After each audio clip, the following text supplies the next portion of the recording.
concerned looking. Tad. Bears said he threw 3.5. The Bears will give him a half a touchdown just out of sympathy. And what if the Bears select to play naked, out of sheer boredom? Is Dick fully clothed? Just a nightshirt. I still got to go to Bears. The Bears. NBC Sports presents the National Football League. Today, it's the Miami Dolphins versus the Chicago Bears. This is Dick Enberg with Bill Walsh. Welcome to historic Soldier Field in Chicago. Freezing temperatures, chill factor 4 degrees as the Bears kick it off. Butler with a sore hip kicks it to the 10. Pass Mark Higgs into the end zone where the Dolphins will take the touchback. Miami 5-6, and Dan Marino running the offensive show. The Bears are 9-2, looking for a playoff bye as one of the best in the NFC. And here's the lineup for the Dolphins: Webb, Sims, Ulenik, Galbraith, and Dennis. They've allowed 17 sacks this year. That's high for Marino and Miami. Sammy Smith and Tony Page in the backfield with Marino. Mark Duper and Mark Clayton, the talented wide receivers. Greg Beatty is the tight end. Into the wind in the first quarter, and the give is to Sammy Smith, and Smith struggles for 2 or 3. The refrigerator, who else on the first play of a cold day to make the tackle? Now at about 370 pounds. The Bears defensively, that reputation, monsters of the Midway that go back to the George Halas era, and continuing his tutor, Mike Ditka's tutor, Halas, signed him to a $100,000 contract, his first deal here with the Bears, and now millionaires many times over. Underneath to Tony Page, and the fullback is wrestled down by John Roper at the 29-yard line. It'll be 3rd and 1 Miami. Marino's just going to have to throw a number of short completed passes throughout the day. That's how Miami's going to survive. 3rd and 1 from their own 29.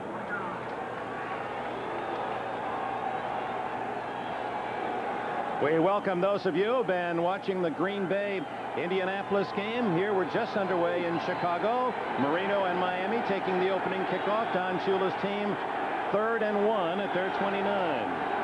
Marino changing plays. And gives to Sammy Smith, who's drilled in the backfield. William Perry. You just don't go inside, especially early in the game on William Perry. He's fresh right this minute. He's at least 370 pounds, Dick, but he really wasn't blocked. But Miami tried to do a sort of slip 2 people, then go for a linebacker, and neither one of those linemen blocked him. So Reggie Roby will punt, one of the top averages in the NFL, nearly 46 a kick, and Tom Waddle is at the other end for Chicago. Sure-handed Waddle from Boston College at the 31. 35, 36, and the Bears will begin there. 42-yard punt, 6 yards on the return. Just underway, and Chicago gets its first chance, and Jim Harbaugh brings the offense on the field. Harbaugh, who wore that same number 4 at Michigan, and as we chatted with him yesterday, had on his old Michigan sweatshirt with number 4, but grew up as a high school star in your area out in Palo Alto. Palo Alto High School. His dad was a coach at Stanford, and he learned his football from people like John Elway, emulating them. Dick even emulated them the way he played high school football. The pigeon-toed walk, everything. He wanted to be Elway. And, you know, at some point he might be another Elway. Neil Anderson does start for Chicago. Play action fake, and Harbaugh going long, has Waddle down there, and it's almost intercepted by Vesti Jackson, a former Bear. And don't you think he wants to come up with a big play against his former teammate? Well, Vesti was beaten by about a yard early on. You'll see it. But you watch the position he gets and how he uses his body to fall back into Waddle, either to break up the pass or hopefully get the interception. So very, very well played by Vesti. I don't think Harbaugh wanted to throw that ball down the field. He wanted a shorter pattern that was covered. Jackson, who came to Miami for Eric Comero on the injured list for Chicago.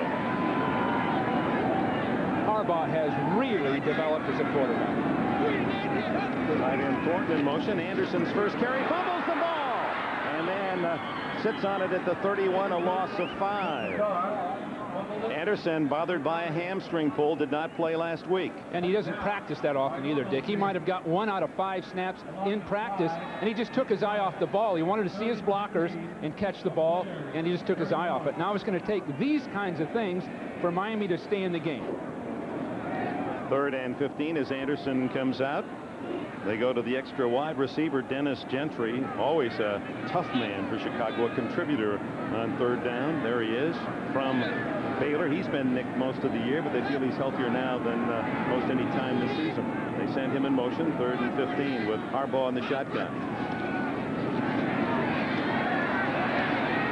Incomplete. It was over Gentry's head, and out come the special teams as Harbaugh unable to move the Bears. So each team without a first down on the first possession, and in comes Maury Buford to punt.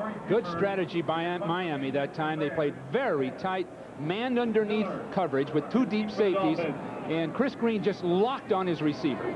So Harbaugh is going to have to get the ball off much more quickly against that kind of defense on 3rd down. Miller, the UCLA rookie, at the Miami 30.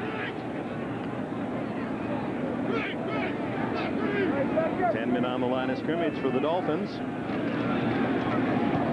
And Buford, a wobbler, takes a bare bounce. A good Chicago roll, indeed, all the way to the 21-yard line as he was kicking with the wind.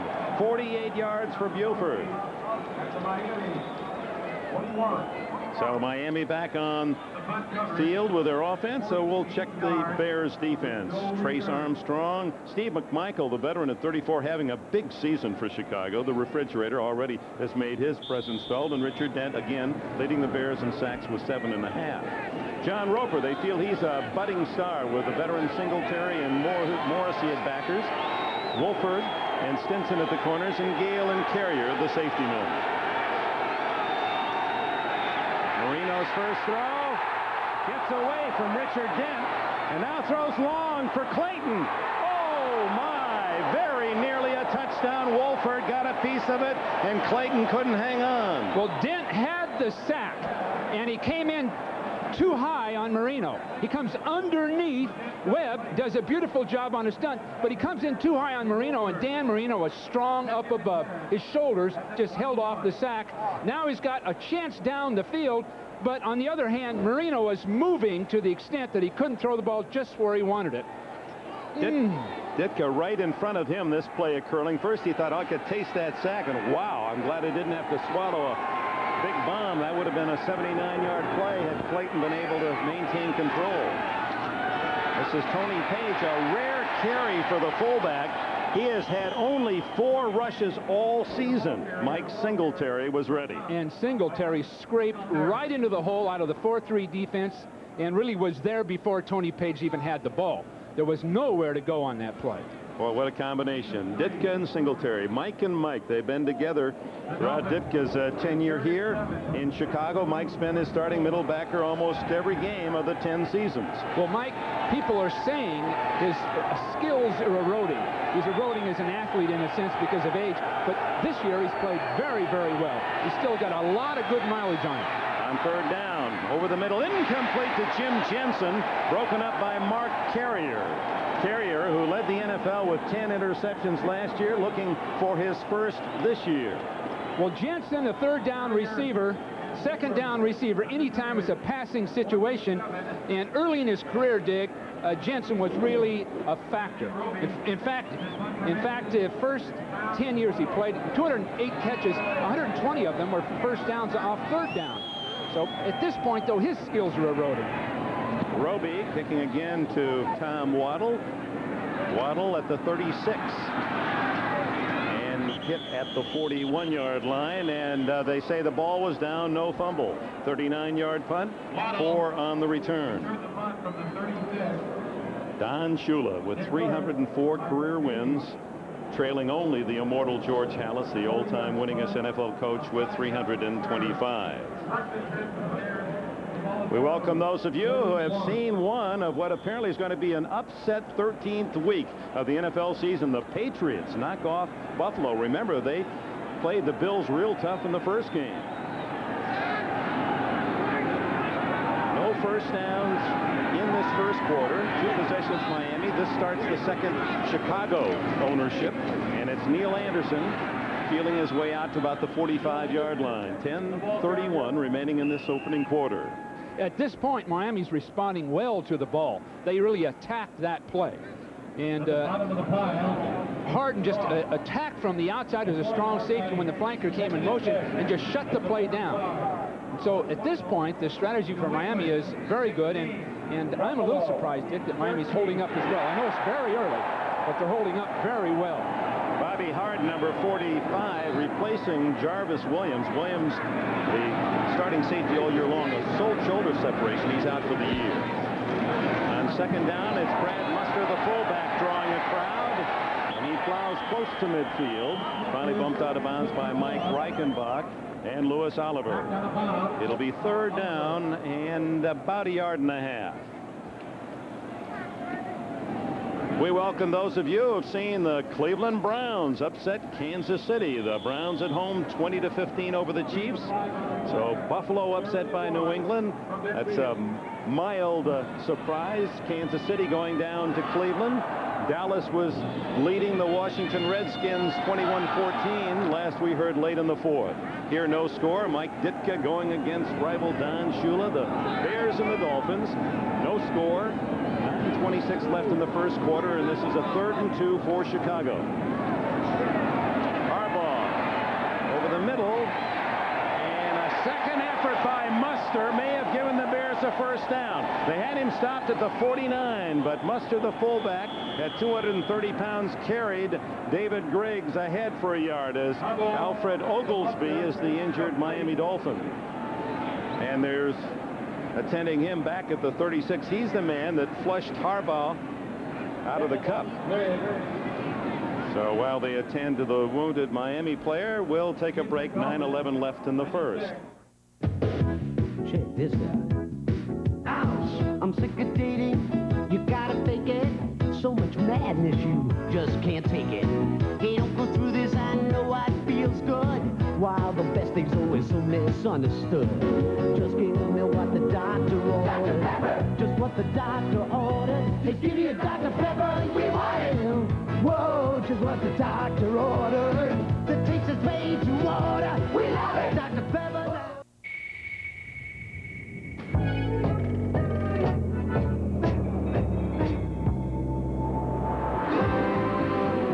It's a fast-paced, get-in, get-out, gotta-go world we live in. So, why not sit back and enjoy the ride in a luxury performance car designed to keep up with it? The 5-cylinder, 20-valve Acura Vigor.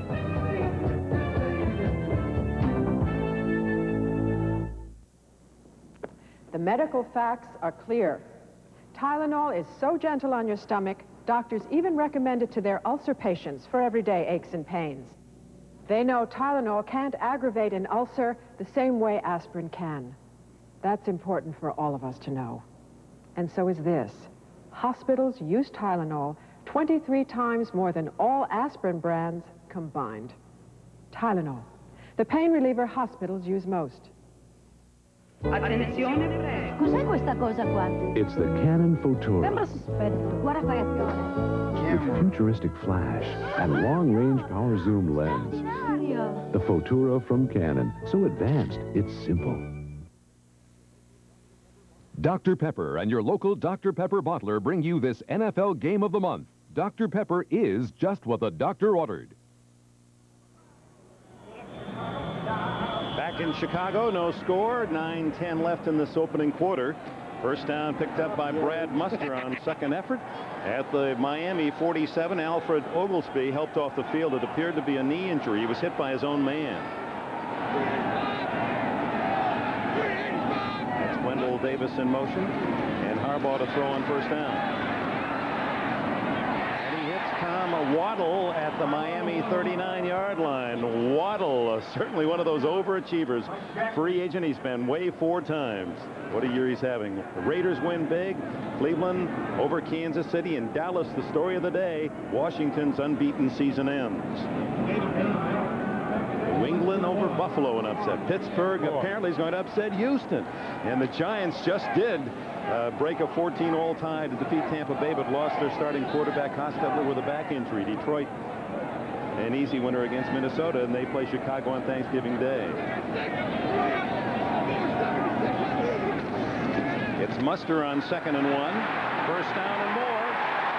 And out of bounds at the 28. Anthony Morgan threw a good block out in front of Muster. Brad Muster is reminiscent of Rick Caceres, who played in the 50s and early 60s. Rick was about the same size, same kind of a runner. Now, Caceres was more of a slashing runner, but this guy can really cover ground. Brad Muster out of Stanford University. He runs about a 4.6 or even less with that size, and Dick likens him to Rick Caceres, who is a former great Chicago Bear. The thing that Muster can do that Caceres didn't do that often is he's a fine receiver. First down at the 28 on the 10-yard play, and this is Neil Anderson. He's hit pretty hard from that side. At the 25, it appeared to be T.J. Turner and Chuck Klingbeil. 99 Klingbeil is in for the injured Oglesby. You know, people, in a sense, criticize or poo-poo the Chicago offense, saying that it's boring. To me, it's fully dimensional. I think Ditka and Greg Landry, as coordinator on offense, do a great job of putting together a trapping running game, a power running game, good quick outside tosses, and the passing game is extremely well devised. So to me, this is a fully dimensional offense, and there are very few left in the National Football League. It's sort of a traditional one, but it's really shown this year, without the great talent, Mike Ditka's taken his team as far as he has. 2nd and 7, Harbaugh hits Davis, and it's another Bear first down inside the 15. That was well-timed out pattern. Harbaugh took 5 steps, pivoted, and threw the ball right on time. And you'll see to the outside a clean shot. Wendell Davis is catching a time pattern. Regardless of how slippery that surface is out there, the play really couldn't be stopped with the timing that Harbaugh had in his throw. Davis, what a difference Harbaugh did. From LSU, his 40th catch. That is one more than all of last year. He leads the Bears. Harbaugh, what an improvement in Harbaugh. First down at the 14. It's Muster. Boy, it appeared they had him in the backfield, and he still picked up 4 yards to the 10. T.J. Turner and Cliff Odom on the tackle. Tom Thayer pulled from the right guard position, did a fine job of trapping, and then Muster bounced outside of the trap block. So you see Thayer pulling right there, cutting his man, and actually turning him to the inside. Brian Cox turned in, and Muster bouncing out. Now that's good read by the guard, good read by Muster. Ninth play of the drive is veteran Jay Hilgenberg leads him out of the huddle. That's Thayer as guard, veteran from Notre Dame, and Van Horn, who's the oldest of that offensive line at 34. Harbaugh threw it away. Muster was the closest Bear. The pressure put on by David Griggs, number 92, the linebacker from Virginia. Now that is very good quarterbacking, believe it or not. Harbaugh knew just when to spill out of that pocket. He looked down the field, looked at his wide flare man, and then came out immediately. He didn't wait and get confused, and then threw the ball away. Beautiful job. Tampa Bay, 14. Third down and 6. You know, if the Bears don't score here, it's one of the rare times this year they haven't gotten inside the 20 and scored. Well, that is a trademark of good teams, isn't it? Want to take advantage. That's the strength of this ball club. Statistically, they're not that great, but when they get inside the 20, they typically score. 4 wide receivers underneath. They throw. It's going to be close to the first down as Muster is the receiver. Oh, what a good mark at the 3-yard line. That'll be a first down. And Muster, with that big body, gets between defenders and then leans up inside and catches the ball. And that size is really an asset. Now here's your fullback working down the field. Now watch him split the defenders and come right up in between them for the ball. Final score. Looked as if they had him at the 4. They spotted just inside the 4. And they will measure. This Brad Muster has turned into such a utility player. Running, blocking, of course, but his pass receiving. Mike Ditka says he's the second best receiver on the team behind Waddle as far as hands and patterns. was coached by John Elway's father, Jack, as a player at Stanford, an academic All-American. Now they're tough down here, Dick. They rarely are held off at this point. 4 shots from the 3-yard line. And Miami's still in a 3-man line. They're looking for the pass. And it's Muster up the middle. Touchdown!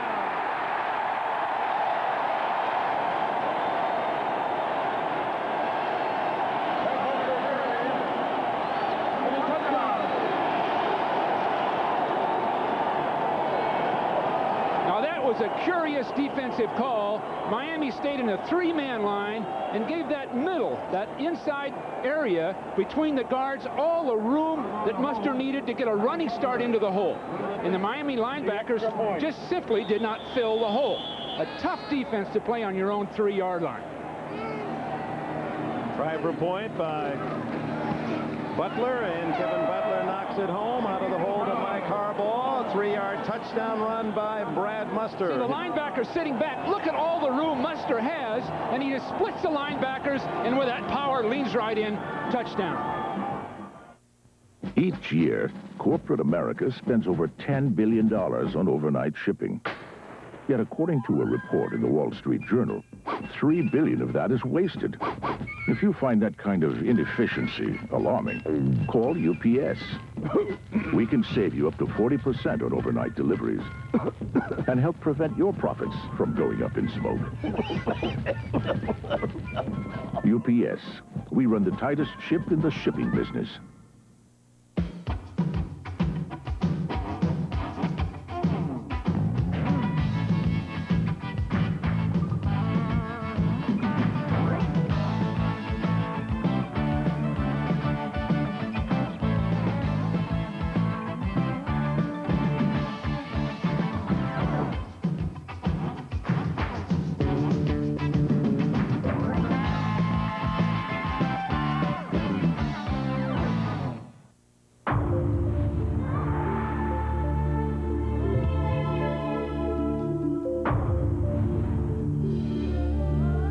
At Acura, we believe that a luxury sedan should appeal to a driver's appreciation of soft leather, fine wood, and beautiful stretches of asphalt. The Acura Legend sedan.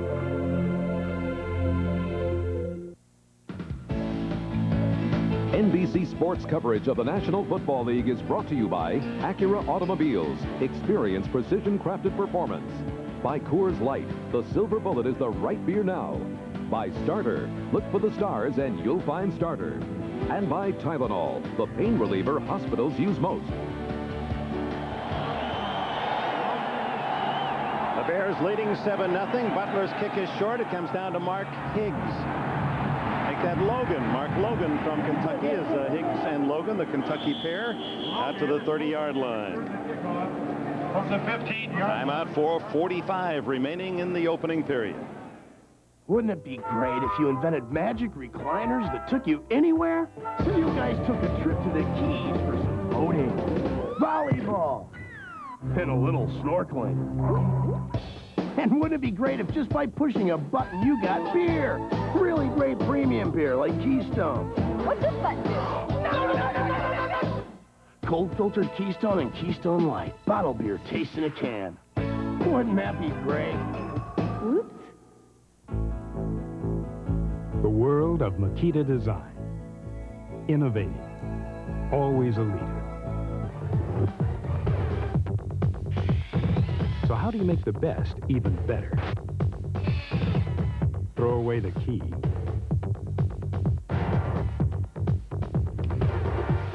Makita. It's all the power you need.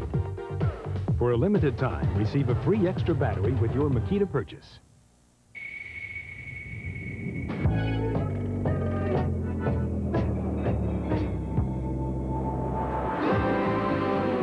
It's a fast-paced, get-in, get-out, gotta-go world we live in. So, why not sit back and enjoy the ride in a luxury performance car designed to keep up with it? The 5-cylinder, 20-valve Acura Vigor.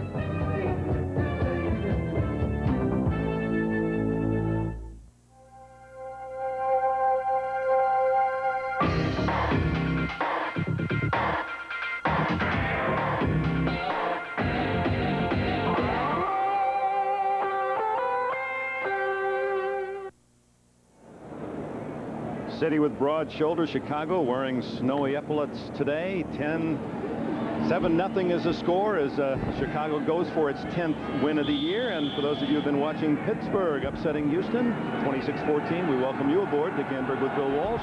7-0. Chicago has just scored as the Bears drive 59 yards. 11 plays. Brad Muster a 3-yard run, and now it's Marino from the 30 and Miami. Sammy Smith straight ahead for 5 yards. 2nd down and 5. Let's go back to the Bear touchdown. Here it is from the 3. A very curious defensive alignment from the 5-yard line. They're in a 3-4 defense with the 2 linebackers sitting back, and look at these void areas right here in which Brad Muster will just simply attack, lean in, and go right through into the end zone. A very curious defensive call. You see Brad untouched going in from the 5-yard line against a very soft 3-4 defense. I don't think they'll run that one again. 2nd down and 5 for Miami. It's Smith again, and Steve McMichael, Mungo, making the tackle. Mike McMichael having conceivably his best year if he continues in this vein. With 7 sacks already, and typically, Dick, he's not a pass rusher. He's a great run defender. But this year, and he says maybe Hampton got all the sacks, maybe he's going to get some now. But this year, he's playing a complete game. Excellent pass rush, but dominating the line of scrimmage. And between him and William Perry, you've got a load. Their hips are only about 3 feet off the ground. Marino on the shotgun on 3rd and 5. Safety. Jensen with a catch and a 1st down at the Miami 42-yard line. Jim Jensen, cayenne red pepper in his shoes, keeping those puppies warm. David Tate, number 49, blitz from the outside, was just late getting there. Now you'll see Marino, well, there comes Tate right on the backside, but just too late getting there. That's vintage Jensen catching. Not nearly as much of it as he used to do, but once again, a vintage catch. And of course, Tate was firmer. He aligned himself, just didn't get there in time. He's going to have to squeeze it in before the ball snap to make it. That was the initial 1st down for Miami with 2:45 left in the 1st quarter. A rare run by Marino, who, as a former baseball star in high school, makes a pretty good hook slide at the 50-yard line. Alfred Oglesby, we understand the knee injury is serious and he will not return. What more can happen to this ball club? Shula's had to battle through the Oferdal thing and any number of minor injuries that have kept people out, including his offensive line. But Oglesby, how can they replace him and still be a playoff team? They just don't have the personnel now to fill in that area. 2nd down and a long 2, almost 3 yards. Beatty, the tight end, resets. Smith into Bears territory, and look at that drive by Smith. He won't go down, and it's almost like a rugby affair as he's down to the 41 on that scrum. William Perry was on the back side of that. He was trying to grab him and, in a sense, pushing him forward. So he had all that weight going. Oh, look at that weight, by the way. My God, you know, Perry is a good player now. I think that's the best you could say, a good player. Unfortunately, if he had 50 pounds off, he'd be a great player. And that's the unfortunate part for the Bears and for William. He's adequate now and can make a play or two, especially early in the game before he gets fatigued. But without the weight, he's a great player, and they need a great player to take them very far this year. 1st down at the 40 of Chicago. The Dolphins trailing 7-0, final minute, 1st quarter.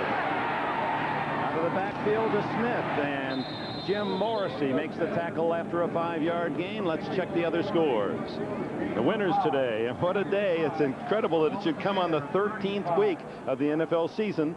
Raiders, Cleveland, a winner. Upset by New England and upset by Pittsburgh. The Giants now are back in the thick of things at 7-5. Detroit 8-4. They're still part of the playoff picture, and Green Bay and Indianapolis in a battle of losing teams. Seattle scores early against Denver. Jets jump out to 2 touchdowns against the Chargers, and Philadelphia ahead of Phoenix by 6. Here 7-0 Chicago.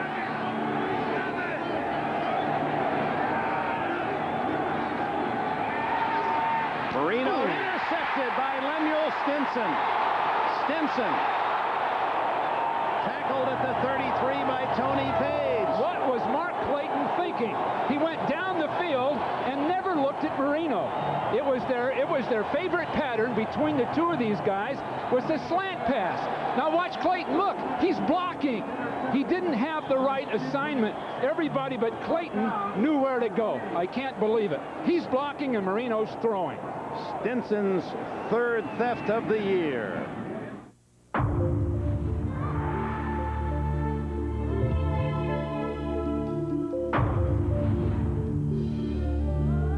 At Acura, we believe that a luxury sedan should appeal to a driver's appreciation of soft leather, fine wood, and beautiful stretches of asphalt. The Acura Legend sedan. Super duper duper. Before you buy a compact camcorder, ask. Will its tapes play in my VCR? No. It's got a mini enhancer, zigzag zoom. Will its tapes play in my VCR? No. But Now this is the Panasonic Palmcorder camcorder. Will its tapes play in my VCR? Yes, it's VHS, so its tapes can play in all VHS recorders. Will its tapes play in my VCR? It will when it's the Palmcorder from Panasonic. They want you.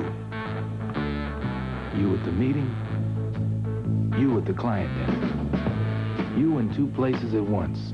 So you can't be held back by some preset limit on a bank card. Not you.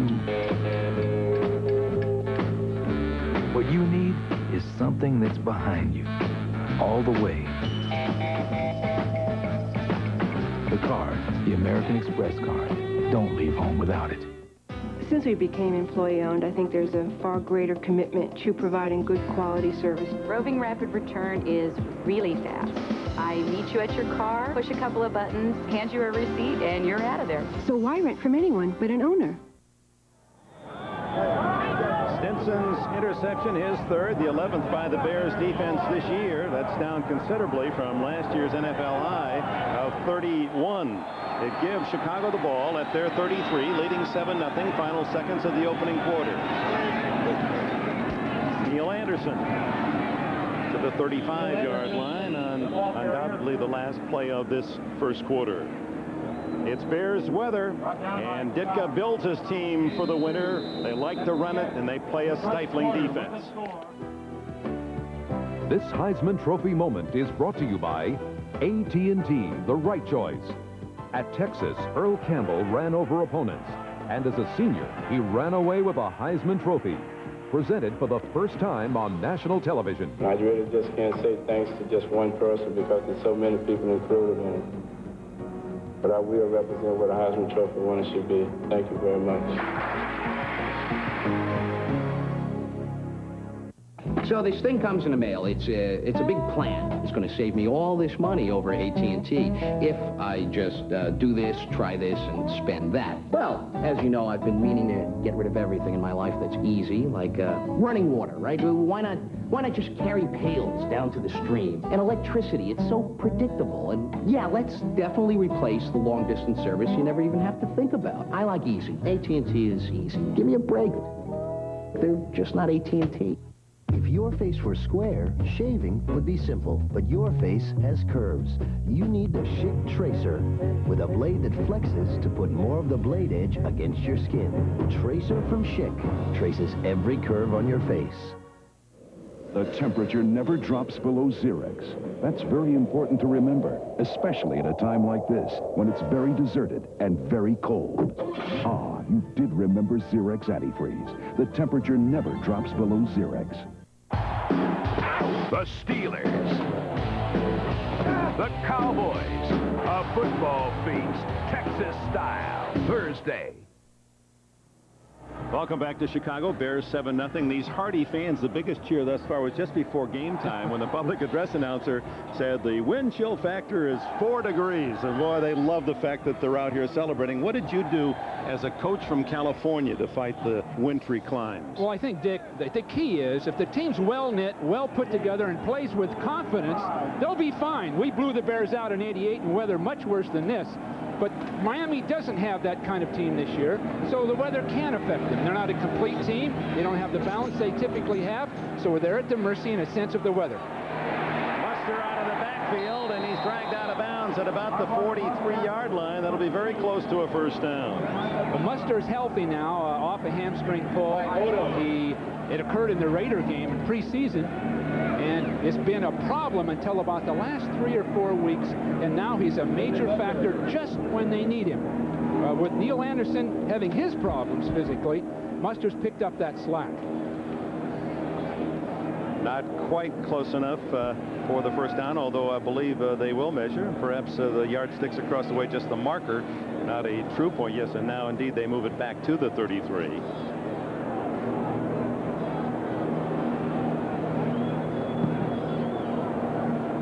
And a first down for Chicago.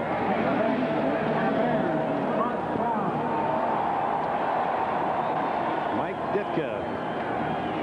When he beat New Orleans down at the Superdome, that was really an eye-opener for this Chicago team and their fans. That made everyone believe that this could be a very serious playoff team. And it also proved that Harbaugh can come back and win a game, because Harbaugh had an awful game until the last 5 or 6 minutes, hit 2 or 3 big passes and pull it out for him. Coming from behind kind of quarterback, Jets fans will attest to that as well. On first down, screen. Well read and a fumble. That could be Miami's ball, and it is, as T.J. Turner falls on it at the Chicago 30-yard line. I think we'll have to have a replay to find out if he actually had control or possession of the ball. But did they read that screen? Now this is doomed right from the start. Now you see a crossover move by Anderson, then coming out late. But look at the attacking linebackers. Just a beautiful job of coming right up inside by Odom, and he just puts him away. That screen receiver is helpless because he's looking for the ball, trying to work with his blockers. As it developed, he doesn't see the man covering it. Odom, who's playing in the middle of that Miami defense for the 4-time Pro Bowler John Offerdahl. Offerdahl out for the year with a knee injury, made the hit. Now there's the review, Dick, because I'm not sure he had it, just to see whether he actually caught the ball and had possession. Yeah, Lapierre had it, took 1 step and then the tackle, and that's all you have to do is take that first step in possession. Does he have it? There's the catch, there's the step, and then he gets hit. You'd have to say he had it. You'd have to say he did it. It has to be a good call. I don't think you could overturn that. There it is, and there he loses it. But now there's man-to-man coverage on a screen, and that's the last thing you want, because the defender is attacking the receiver. The play stands is called. So no overrule, although the fans here in Chicago waited hopefully. So Miami with a break, trailing 7-0. 14:24 left in the opening half, and that brings the Bear crowd to life. Marino with the win. To Clayton. And the most successful touchdown tandem in NFL history. Marino and Clayton hook up on a gain of 19 to the 11-yard line. Well, that was the deep end pattern. Clayton will push well up the field and try to get his man to lean back. Brown to lean back, then break it off sharply, and Marino's got the ball in the air by the time Clayton makes that break. Well, look who came back to make the tackle. Well, he had to, you're right. Mike Singletary.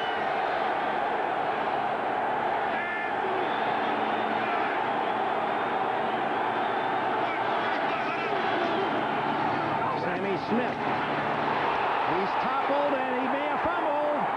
Sammy Smith, who has been plagued by fumbles in his 2 years, coughs it up again. Oh, my.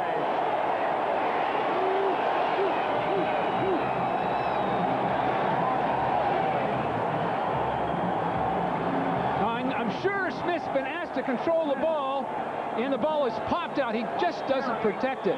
He let the ball be exposed to the shoulder pad of the tackler, so it was bound to pop out of there. You've got to get your pads underneath that ball. They're right. New Diet Dr. Pepper does taste more like regular Dr. Pepper. So let's have another. New Diet Dr. Pepper. There's no stopping the taste.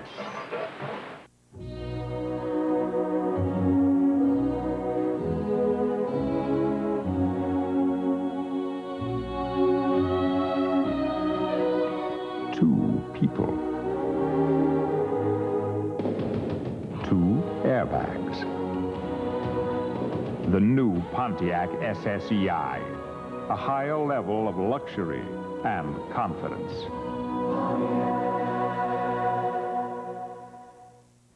I've made up my mind.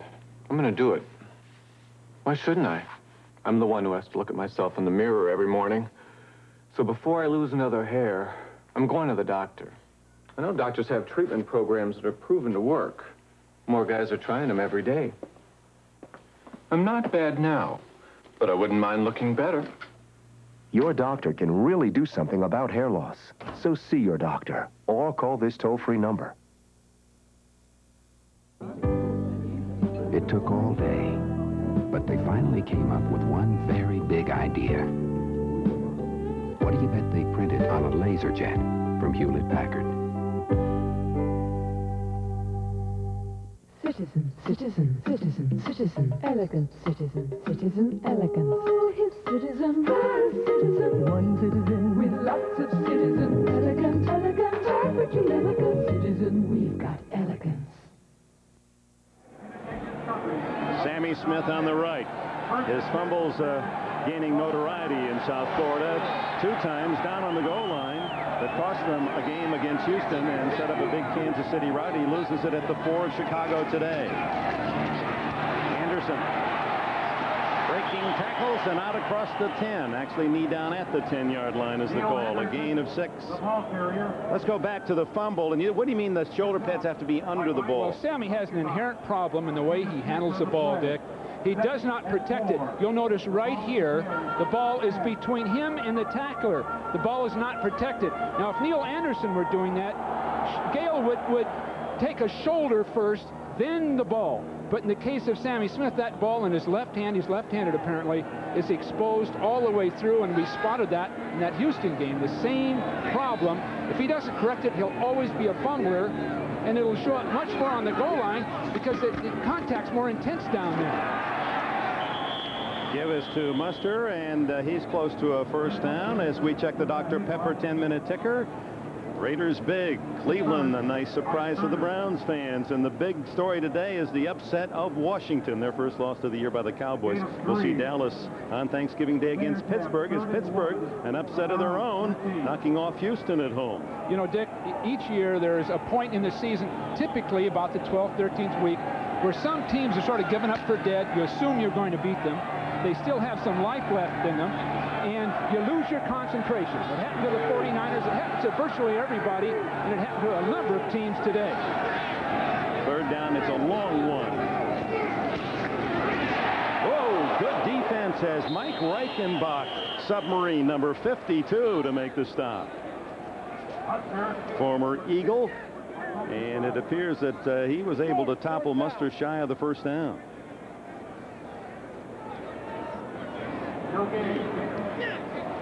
It is 4th down, and it'll still be almost a yard, and the punting team comes on for the Bears. You know, those teams that were upset today, 3 or 4 top teams, it didn't hurt them. Washington failed to go undefeated, but in the final analysis, it may very well sober the team up and renew their concentration, as it did with the 49ers in 1984, and as it did with the Bears in '85. That one loss shocked everybody into concentrating that much more. Whistle blows before the snap. They may have taken too much time, and that'll cost Chicago. Yes, it was delay a game. On Chicago. So Buford will have to punt from deeper in his own end zone. And Don Shula has used a ploy here on punt returns because of the wind. He's using 2 men back, one at an angle, a short man, Tony Martin, and then Scott Miller back at the 45, trying to prevent that kick that we saw earlier that is short but rolls for 20 yards. Yeah, the receiving man is really concerned about running very far or catching the ball on the run in this wind. So they let it hit. Then it happens to roll end over end. This one is short. Same thing. Let it roll, and it takes a milder Chicago bounce out to the 45-yard line. 37 yards. And one of the Dolphins dangerously close, Vesti Jackson, to touching the ball. Timeout. It's it, and that's that.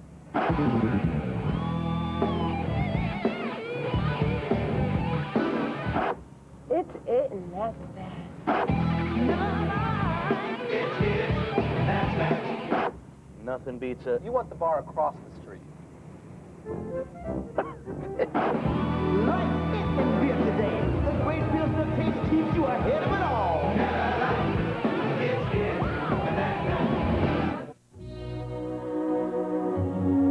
Introducing the world's newest superpower, the Pontiac SSEI. With the decisive power of its supercharged engine, it takes its place among the most respected performance sedans in the world. The supercharged Pontiac SSEI. A higher level of excitement.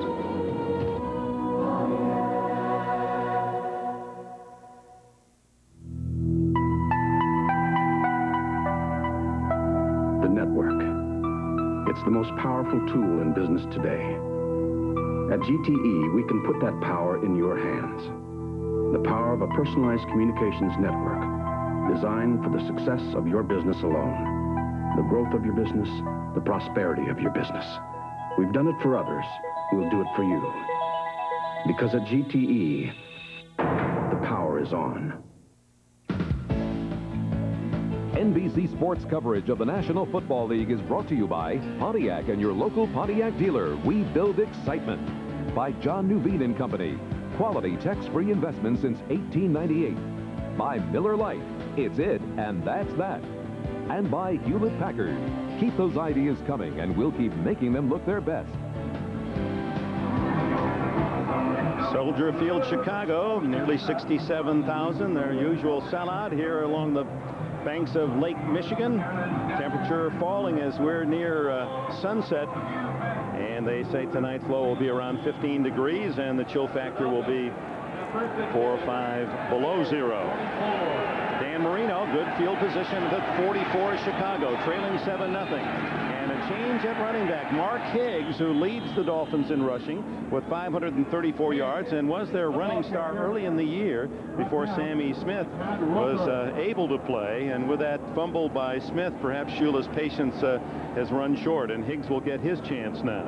Higgs had a great day. Remember the game we did early opener against Buffalo. Oh boy, he had a fine game against Buffalo up there.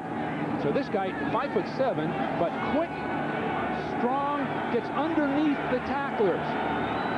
195 pounds on that 5'7" frame. 2nd and 9. Marino incomplete. He could feel the pressure coming. Down the field, the Bears are just climbing all over the receivers, and Marino that time wanted to throw it, but he first had to move to avoid the pass rush, and that wrecked the timing of the play. Mike Singletary, the great Chicago Bear linebacker, and he's part of a tradition, and in fact was featured. This is the cover of the Bears media guide. Leads us to our Xerox Sports Facts. There's Singletary in the foreground. Who are the other 3 Chicago Bear Hall of Fame linebackers? 66, 61, and 51. 3rd and 9.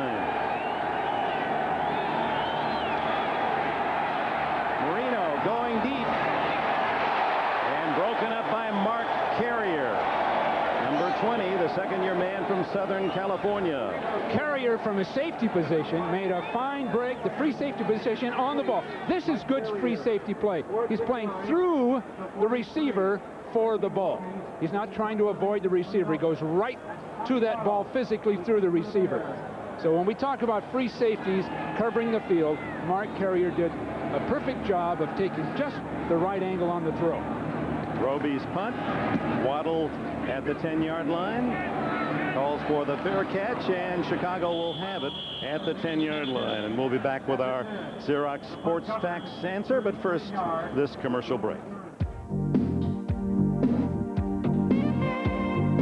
It's about style. It's about power. It's about control and the security of standard anti-lock brakes. It's about $12,000. The all-new Grand Am Sport Sedan. Excitement with purpose. Admit it. It's exquisite. When you cold it, visit. You can dance it. Romance it. Share it. Choose it. Lose it. Drink it. Miller Lite is it. It's where it's at. Miller Lite is it. And that's that. Oh yeah. Miller Lite is it. And that's that. My husband, Elliot, he's an inventor. He's made a very good life for both of us. Last year, this big company paid a lot of money for one of his ideas. Elliot even thought about opening his own company. But in the end, we decided to invest the money. Besides, I'm not sure Elliot's cut out to work in an office anyway. Ask your financial advisor about Nuveen tax-free investments, or simply call this number. Citizen, citizen, citizen, citizen, elegant citizen, citizen, elegance. Oh, his citizen, citizen, one citizen with lots of citizen, elegant, elegant, perfectly elegant citizen. We've got elegance. Mike Singletary, 4 tackles today, 6 away from 100. That would be 9 straight seasons, 100 tackles or more. And now the answer to our Xerox Sports Facts, the other Hall of Famers. Bulldog Turner was 66 and 61, worn by Bill George, and Butkus number 51. The guy on the right, people say, is maybe the single best defensive player ever to live, 51. Singletary's not far behind. Don Shula would agree with Butkus Gall, wouldn't he? He said yesterday how great Butkus was and coaching against him. The throw to Muster.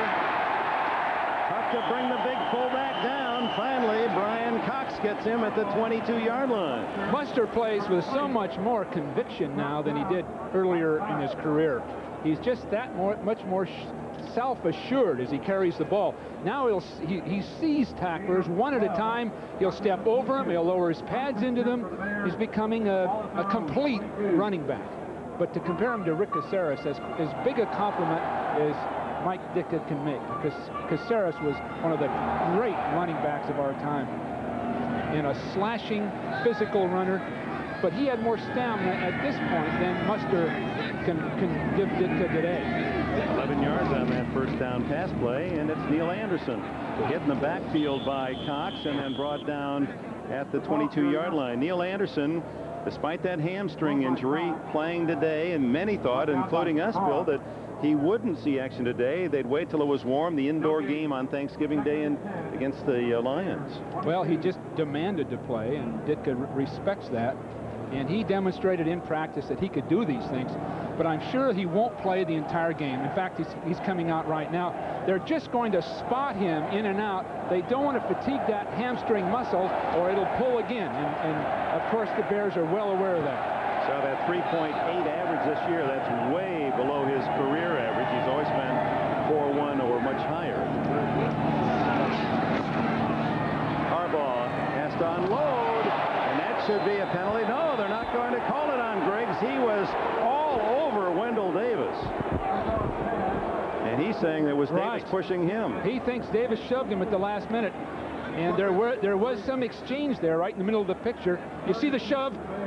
Nice job. Davis does a nice job just sort of straight arming Griggs away from him. I wouldn't call that either way. There wasn't a foul. But I can see why a guy would be upset with that arm coming out. So it'll be 3rd down and 10. Now Griggs is between Cox and Griggs, outside linebackers.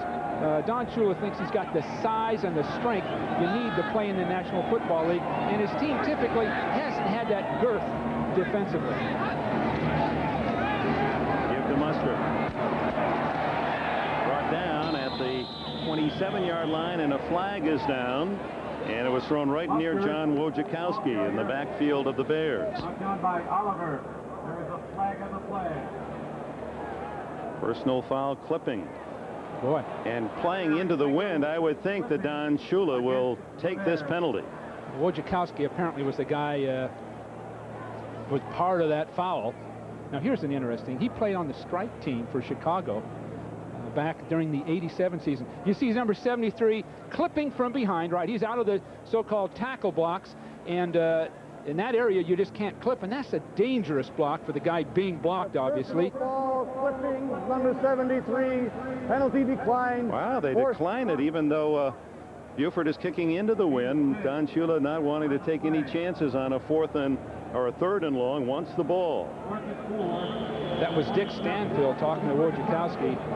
Now, Dick Stanfield, one of the great players as an offensive guard, and one of the finest offensive line coaches in the league, one of the 2 or 3 best. Boy, that wind really blown. That's going to be a penalty on Maurice Douglas as the fair catch by Scott Miller. Miller clearly calling fair catch, and Douglas apparently didn't see it. Well, we hope Fuel, as they sort it out, will be with us on Thanksgiving Day. The late game of the traditional doubleheader will be at Texas Stadium. And in the pregame at 3:30, Hall of Fame coach Tom Landry and Will McDonough, they'll visit in Landry's home. Boy, so much to talk about with one of the great coaches of all time. And then, well, Troy Aikman there, but we understand Aikman, a knee injury today. Steve Berline, the former Raider, finished up that upset of the Washington Redskins. We'll see the Cowboys and the Steelers. A great tradition of the 1970s. We'll have comments from some of the star players of that Steel Curtain teams and of the Dallas Cowboys, Starbuck and company on our pregame show. Don Shula not at all happy about that. 7:46 timeout remaining first half. Hello, this is Thelma downstairs. What was that? Diet Dr. Pepper. It tastes more like regular Dr. Pepper. Can I try one? I'll send George right down.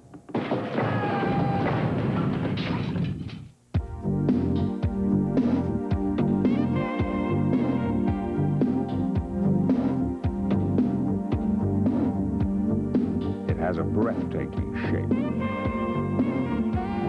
It has new overhead cam power and standard anti-lock brakes. Introducing the all-new Pontiac Grand Am. Excitement with purpose. For some people, the best thing about the morning is that it's over by the afternoon. Apparently, the ruling is an invalid fair catch signal against Miami. Miller appeared to give a valid, but perhaps the other man, Tony Martin, also gave one. And then running into the receiver or the returner against Douglas, so they negate one another. Let's take a look. Oh, that's a good enough signal. That's fine. Now, what would be the problem there? And there's the hit. There's a foul on Chicago. Oh, there was a fine signal there. What more can you do? Get on a stepladder? You always did protect those kick returners, I'll tell you. Well, that was ridiculous. What could they have not seen there? A day of upsets and a day of upsetting news for NFL quarterbacks. Jeff Hostetler injured, Troy Aikman injured, and now San Diego's young quarterback John Freeze leading the game against the Jets with an ankle injury. On first down, it's little Mark Higgs, and he runs into the umpire and still picks up a first down at the 50-yard line. Wolford made the tackle after a 12-yard gain. The play didn't look like it had a chance, but Higgs found a way to slip between people and then break back to his right away from the pursuit. But you see William Perry coming up the field and taking the wrong side of the block, McMichael being walled out, and the only problem for Higgs was the umpire, as you point out, Dick. We might have got a little more out of it. Gordon Wells getting an assist on that? First down at midfield, 7-0 Chicago, midpoint of the second quarter. Higgs again.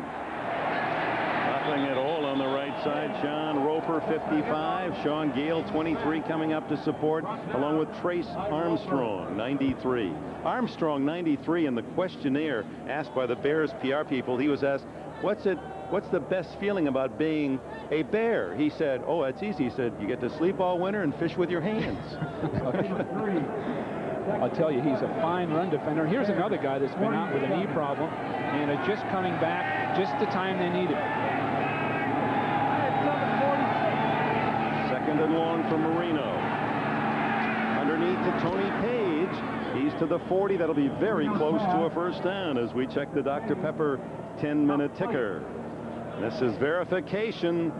Well, we won't show you all the early scores of all the upsets today. Seattle still leading by a field goal. Jets by 14-3 against the Chargers. In the other late game, Philadelphia beating Phoenix down in Arizona.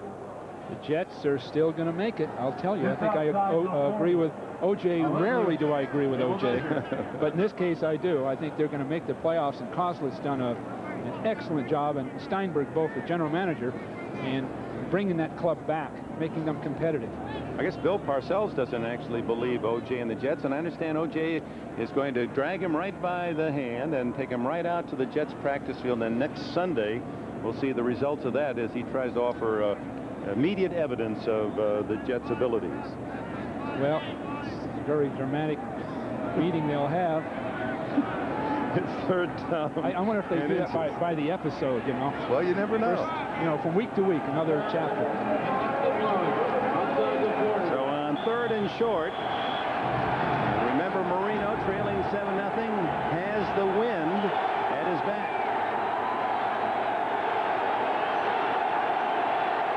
Goal line defense by Chicago. Everybody up with Singletary ready to scrape into the hole. And Higgs trying to vault over the top, doesn't make it.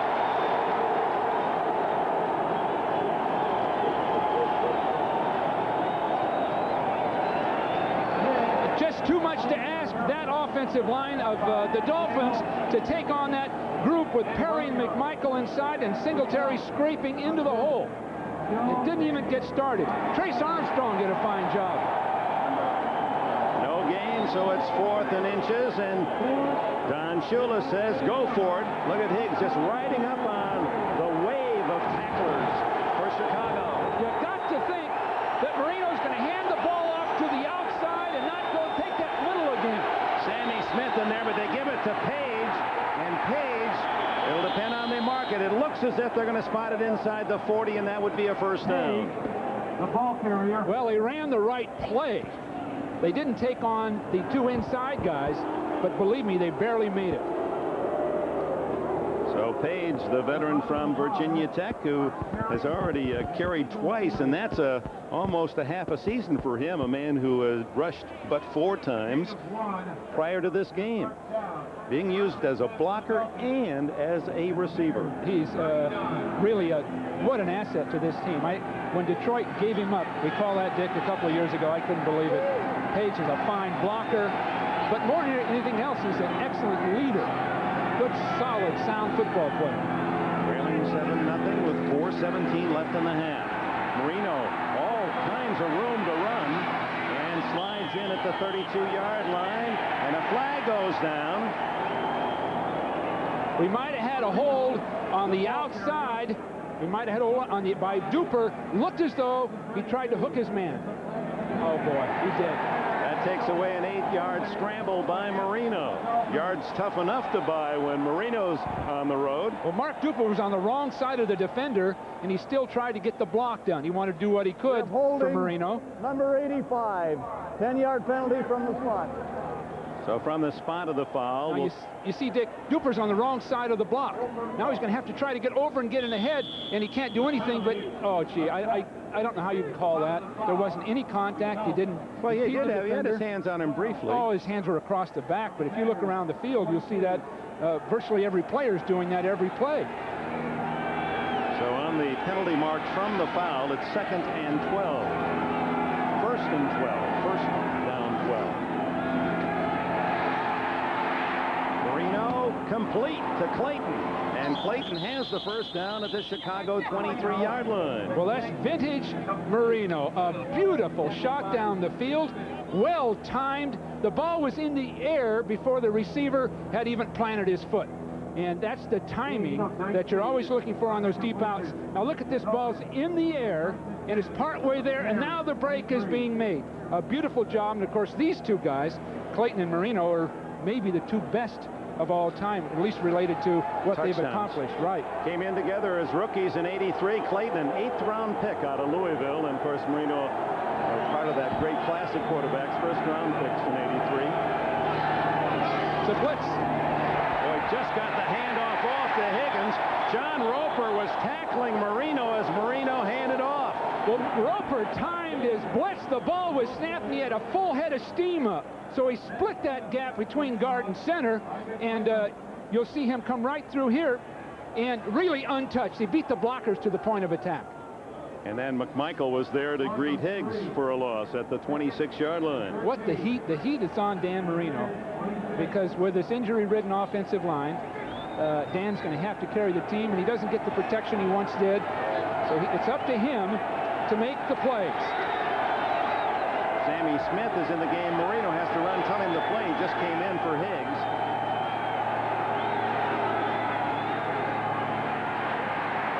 Marino down the middle and overshoots Mark Duper. 2:07 remaining in the half. From Chicago, we go to New York and NFL Live.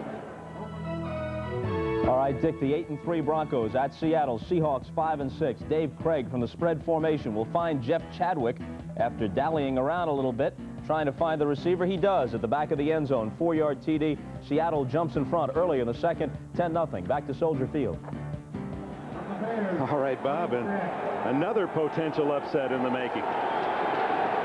3rd and 12, Miami. Now the Bears have got 3 linemen and 8 defensive backs in the ball game. Call this their penny. Marino dumps it off to Jensen. A good catch by Jensen, who then is drilled by Sean Gale and by John Mangum, number 26, as the clock runs down to the 2-minute timeout. When we come back, it'll be 4th and about 4, Miami. Hello? This is Thelma downstairs. What was that? Diet Dr. Pepper. It tastes more like regular Dr. Pepper. Can I try one? I'll send George right down.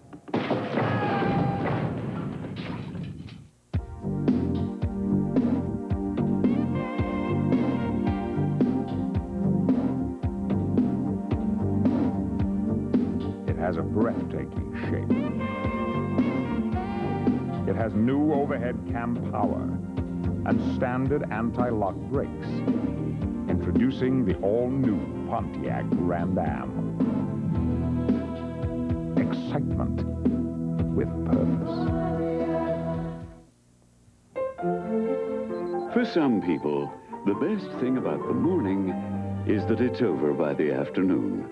So the Braun shaver is quiet to soothe the soul. It's curved to comfortably fit the face, with 3 shaving positions to cut, groom, and trim with superb results. Braun, a state-of-the-art shaver that could improve your state of mind. The world's #1 selling foil shaver. Inside your smooth-running engine is a torture chamber. And under these grueling conditions, only one leading motor oil in every grade meets the world's toughest requirements for viscosity breakdown. Castrol. Castrol provides maximum protection against viscosity and thermal breakdown. So use Castrol. Why make things tougher on your engine? Castrol GTX, engineered for today's smaller cars.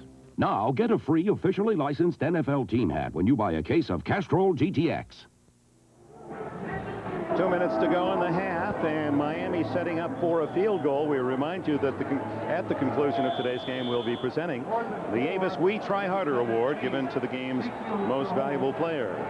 Pete Stoyanovich out of Scott Sekul's hold, just outside the 25. So a 35-yard attempt to get Miami on the board.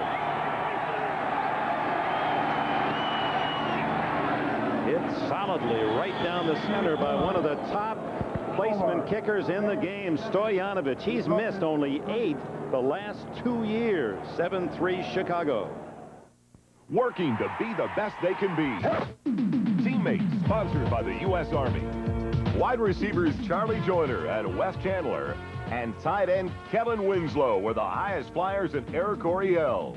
During their careers, they made the Chargers passing game take wing, combining for an incredible 1,500 catches, over 22,000 yards, and 126 touchdowns.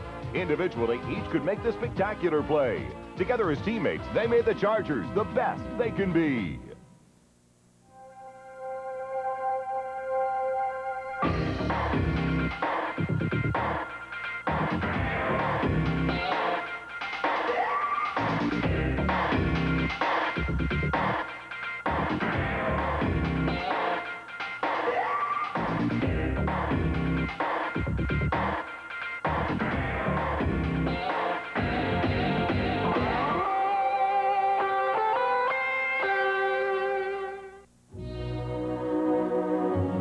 This is the new Pontiac Bonneville. Inspiring to the eye and to the touch. Even to your peace of mind. The all-new Pontiac Bonneville. A higher level of excitement. Now get 2.9 financing for up to 48 months. The Steelers. The Cowboys. A football feast, Texas style, Thursday. Well, the Bears lead cut to 4. Almost a full 2 minutes left, and Chicago with all 3 of its timeouts as they await the kickoff. As Stoyanovich hitting from 35, which means that this young man from Indiana University is 19 for 23 this year, 21 for 25 last year. So that's 40 for 48 for Stoyanovich, and many of them have been long range. He is solid from 50 and higher. Well, he had to really drive that field goal against the wind. He kept it low and just took the ball right into the wind, and the driving kind of a kick. So he really got touch with what he does with the ball. Anthony Morgan, the speedster, a rookie from Tennessee, and Dennis Gentry, the veteran, are deep for Chicago.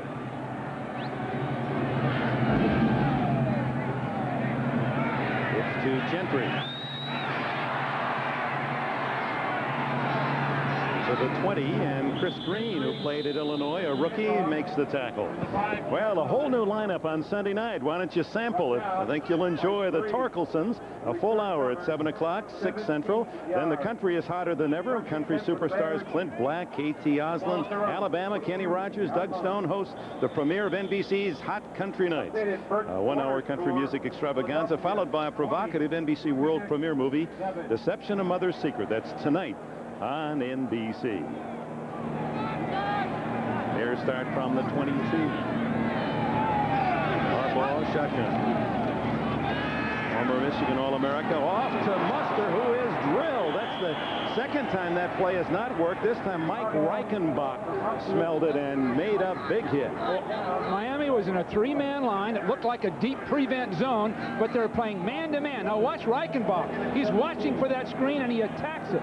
Now that's the job of Harbaugh, to spot man-to-man coverage on that screen. You can't just blindly throw the ball over there. Loss of 7 on the play. Harbaugh goes a little deeper this time to Davis, and Davis bumped out of bounds by former Bear Vesty Jackson at the 25. It'll be 3rd down and 7. Now this becomes a critical down, because if the Bears don't make it, Marino's going to have another shot. So this becomes the most critical down of the game so far, because Marino, with one more chance, can get another 3 on the board. So Michael Keller Ditka and Harbaugh. We asked Mike if he is indeed growing in a more mellow fashion. He said, I've only shouted once all year. That was to Harbaugh, and he shouted back at me. I knew I had a quarterback then. On 3rd and 7, plenty of time for Harbaugh. Wide open is Gentry, and Chris Green gets him out of bounds at the 43. 18 yards. No one near Gentry. Well, that was they ran 3 receivers to one side of the field, and Miami's that man under defense we talked about, and they ran basically a pick play. You'll see a man come out of it completely uncovered, because Chris Green got caught up in all the traffic to the inside. So Greg Landry upstairs, I'm sure, has adapted to this man-to-man defense that Miami's been playing, is called just the right play. 11 seconds left in the half. Harbaugh again. Fumbles the ball, and it runs us right back into his arms. Oh, my. It is a Bear day. That ball was free in the air, and as Harbaugh falls, it falls right back in his lap. Well, the pressure was there just by 3 people. You'll see Cross on a line stunt really force Harbaugh right back into the other 2 guys. Briggs and Cross putting the pressure on Harbaugh. Give to Muster. And just work his way through tacklers, and then gets out of bounds at the Miami 39. It doesn't appear he's running that fast, but he's got great power. No one can bring him down. Well, that's just what Mike Ditka says. That's why he was a #1 pick, to the surprise of a lot of NFL people. They saw that long stride was so deceptive, and once Muster has gotten his confidence. Then he begins to really use his abilities. Now, that was Rick Caceres, just the way Rick ran in the early 60s. Same kind of slashing, running with that long, deceptive stride. Still haven't had to use a timeout. 45 seconds left. Leading 7-3 and trying to build on the lead. Harbaugh. Hit from behind by Cross, Jeff Cross, and it's ruled a forward pass incomplete. Cross, who was a big pass rusher the last 2 years, had 11.5 last season, the year before 10 to lead Miami, but only 3 this year. He's getting a lot of double teaming. Wojciechowski just isn't doing that great a job on Cross. There's no question about it. Cross has been a factor even with just 3 men rushing the passer. And that shouldn't be a case. They're going to have to get a guard out of there or something to help to that left side. Stan Thomas, the rookie from Texas, has come into the line for Wojciechowski. Just a 3-man pass rush. There's a blitz. Picked up well. And now the toss to Mustard. And Bobby Harden, replacing the injured Jarvis Williams, comes up from safety to make the stop after just a 4-yard gain. There's a timeout by Chicago. 33 seconds left in the half. The Bears growling with a 7-3 lead. This Christmas, Tandy Computers, some of the best-selling PC compatibles in America, are on sale at Radio Shack. 4 complete systems with color monitors start at just $599.90. All come with 24 unique home organizer programs.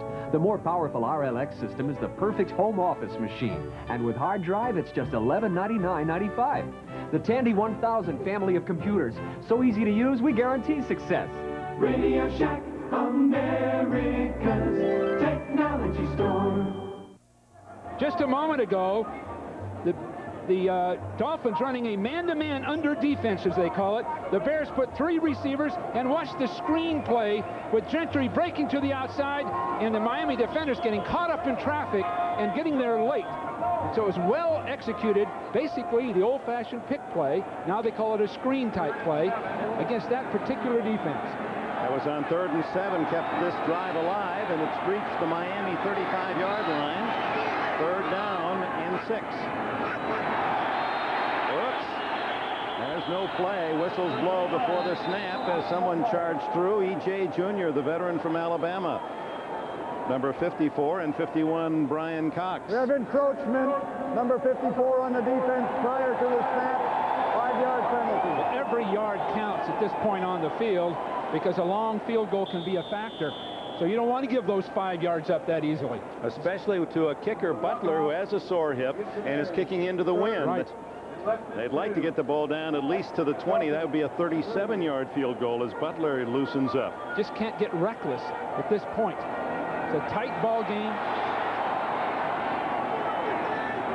3rd and short now for Harbaugh. Give us a Mark Green, the former Notre Dame star, tripped up at the 28. That'll be close to a 1st down. Clock continues to run, and now time called as the Bears will exercise their 2nd timeout. So it's 7-3, and Chicago still in position to get more.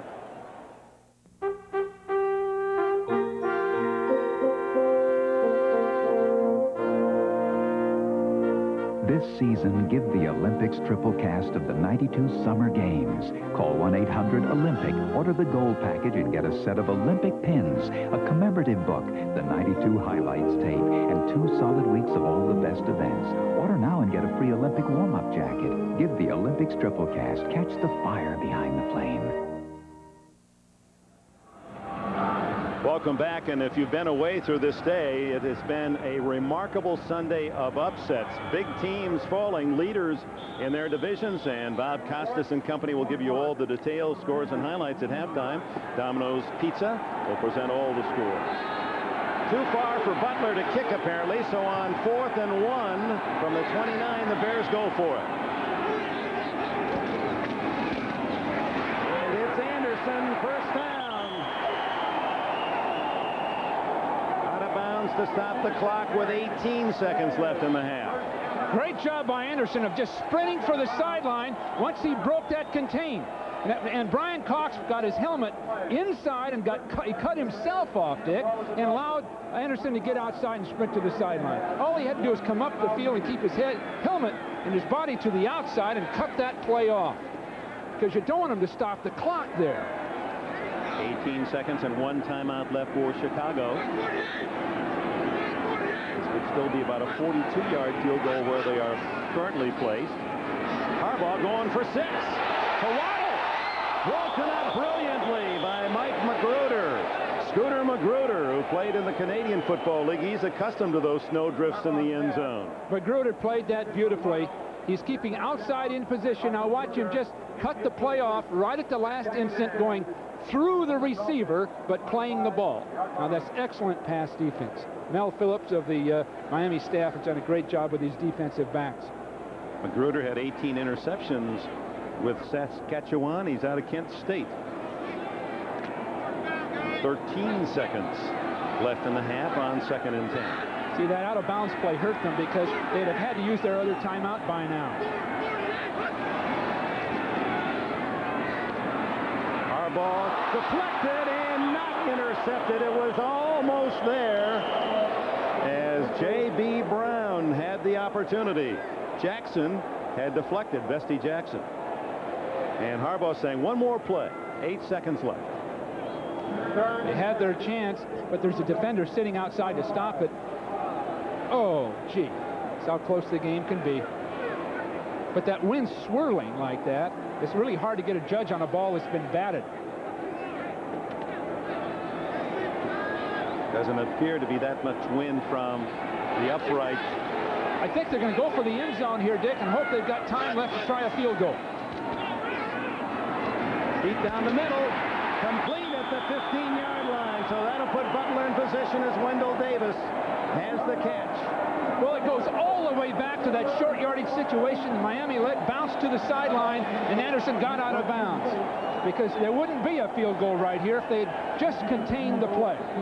There's Butler's scorecard on the season. He's missed but 6 times with a long of 50. And this one will be relatively short, although he's kicking into a wind north to northwest. They say at kickoff time 15 to 20 miles an hour. So this one will be around 32 yards.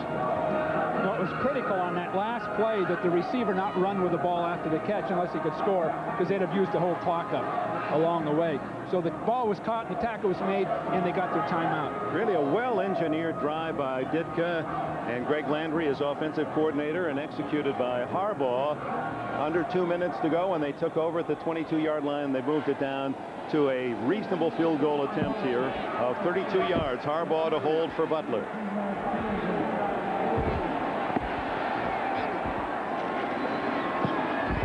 It's good. And that's how the half ends as Chicago gets the 3 back.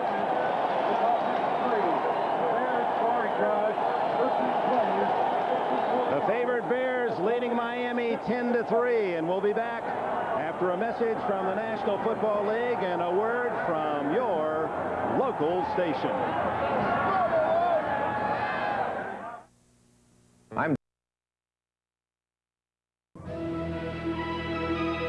This is the Domino's Pizza NFL Live Halftime Report, brought to you by Domino's Pizza. Nobody knows like Domino's how you like pizza at home. With O.J. Simpson and Bill Parcells, Bob Costas in New York. Quickly to the scoreboard, the game you folks are watching: Bears 10, Dolphins 3, halftime at Soldier Field. Halftime at the Kingdome in Seattle, and the Seahawks with a 13-0 lead over the Broncos. San Diego and the Jets have gone to the third quarter. New York leads in this one 14-3 at the Meadowlands. Philadelphia has scored twice on fumbles. Seth Joyner brought one back 34 yards. Clyde Simmons recovered another one in the end zone. At Phoenix, they lead the Cardinals 20-7. Now, these are finals from earlier today. The Raiders over the Bengals 38-14, scoring 38 points. You'd think the Trader might have had a big day. Wrong. Only completed 4 passes in 10 tries for 29 yards. No touchdowns, no interceptions. But Tim Brown brought back a punt, 75 yards for a TD. They recovered a fumble and took that in for a touchdown. They win in a romp, 38-14. Cincinnati now 1-11, and the Raiders take their record to 8-4. Kansas City with a costly defeat at Cleveland. The Browns win this one 20-15. Christian Okoye fumbled twice inside the 5-yard line in the first half, and that is really where they blew the game. Steve DeBerg threw a couple of interceptions. There were 5 Kansas City turnovers altogether. Dallas hands Washington its first defeat, 24-21. They were in control most of the way. Jimmy Johnson's team now 7-5, and the Redskins 11-1. So still nobody except Shula's Dolphins has gone all the way through in the modern history of the NFL. Emmitt Smith had a big day, went over 1,000 yards rushing for the season, had 132 yards on the afternoon, including that 32-yard touchdown that tied the game at 7. Troy Aikman goes out with a sprained knee after a high-low hit by the Redskin defenders. He's replaced by Steve Berline, and Berline throws this touchdown pass to Michael Irvin, who juggles it at the 6 and takes it in. That gave them a 21-7 lead. They hold on and win 24-21 at RFK. Surprised? I'm a little surprised, particularly in light of the way Dallas had played the last 2 weeks, going in there in the 3rd straight road game, beating Washington. But now Dallas has Pittsburgh on Thursday. If they could get that one, they have 10 days rest, finish with New Orleans, Philadelphia, and Atlanta. Pretty good shape for the playoffs. Juice? As I said, I'm not shocked. I'm a little surprised that they were able to beat Washington in RFK. But anytime a team plays a team twice, the game gets personal. I don't think the records mean anything. You know, as I said before, I liken it to a good college game. UCLA, well, not a great game. UCLA, USC, Notre Dame, you know, when they play Miami or someone. You know, you can throw the records out of the window when you get teams playing each other twice. Well, same story then with Buffalo and New England. They play twice every year. A couple of weeks ago in Buffalo, the Bills were able to win, but the Patriots gave them a tough time. And today, they intercepted Jim Kelly 4 times, and they beat the Bills 16-13, and Buffalo is now 10-2. Houston loses at Pittsburgh, so the Oilers are 9-3. Now, the Oilers have it locked up, really, in the AFC Central, but they're still battling for the best possible final record so they can have home field advantage, so this could be a costly defeat. The Steelers intercepting Warren Moon 5 times, and Moon also lost a fumble, 26-14. The Giants win at Tampa Bay, 21-14.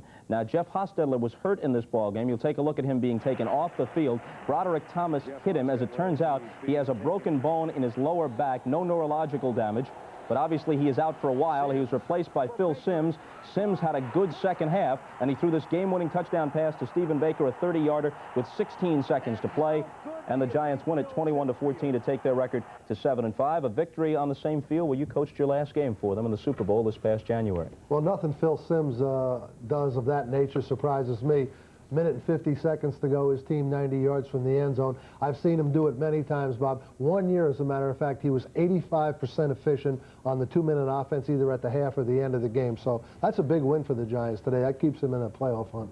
Okay, the Detroit Lions are 8-0 indoors, 0-4 outside, 34-14 over the Vikings today at the Metrodome. Check these numbers for Barry Sanders: 23 carries, 220 yards, and 4 touchdowns, including a 45-yard touchdown run. The Colts and the Packers. When I was a kid, this was a big game. Shula, Lombardi, Unitas, Starr, Lenny Moore, Jim Taylor. Today, Green Bay 14, Colts 10. And we're back after these messages from your local station.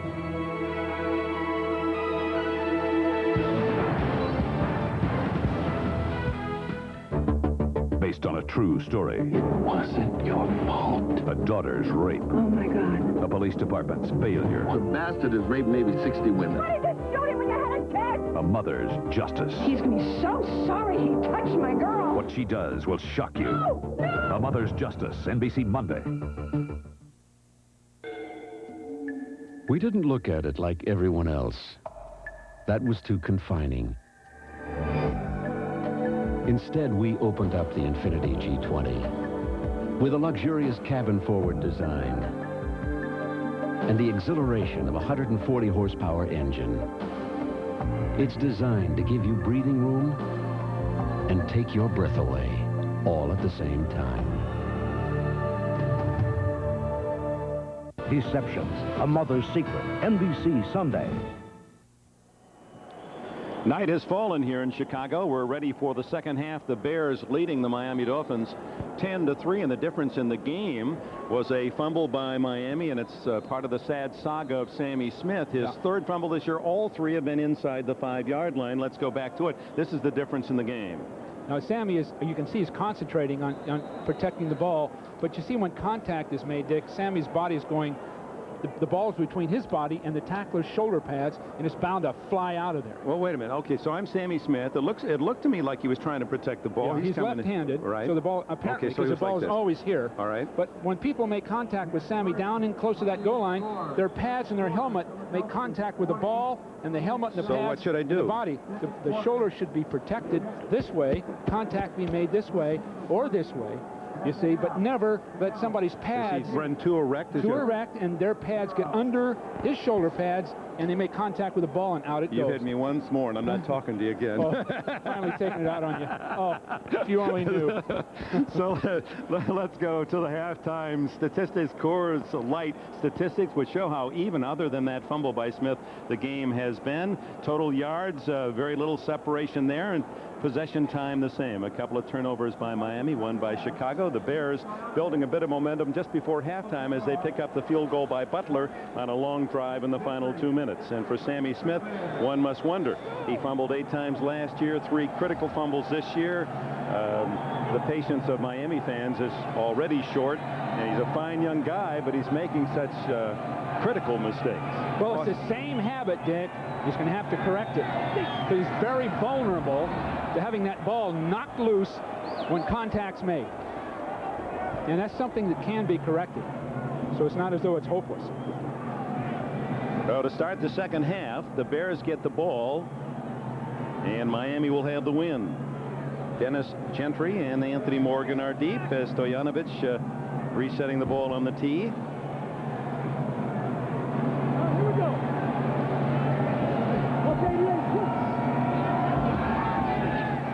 And it's for Gentry at the 5. And Gentry wiggles out to the 22-yard line, and Harbaugh on the offense comes on the field for Chicago. Dr. Pepper and your local Dr. Pepper bottler bring you this NFL Game of the Month. Dr. Pepper is just what the doctor ordered. Oh, the Bears 9-2 at the start. And at this moment, having beaten New Orleans, also 9-2, the Bears have the second-best record in the NFC, which would give them the bye in the opening week of the playoffs. A bit ahead of ourselves, but that's the talk here in Chicago. Need a win today on a day when the leaders in the NFL have tasted surprising defeats. Anderson corralled by Vesti Jackson at the 27-yard line. Now, Vesti Jackson made the tackle, but the problem is, and I'm sure that the Miami defensive coaches would agree, Tom Olivadotti, excuse me, that Vesti's not getting there quick enough, Dick. They're allowing a 5-yard gain before he supports. He's got to get across that line of scrimmage, read the blocking, and get there 5 yards sooner. And that's why the Bears have been able to stretch those toss plays out and then get 5 yards by the time the whistle blows. Those corners have got to get there.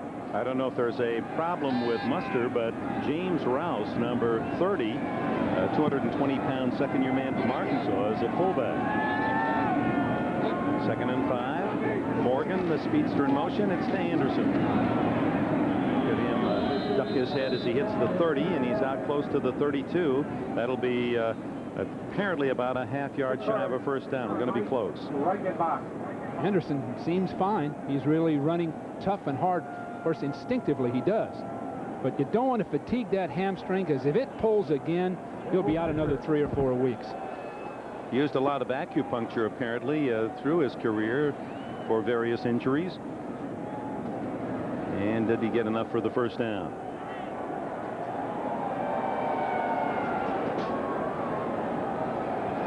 Ooh, that's going to be close. A link here or there. A link shy. Short. Some discussion. Well, Iowa's Jay Hilgenberg, who knows about small measurements. Hilgenberg, who plays closer to the ball than anyone, is the center.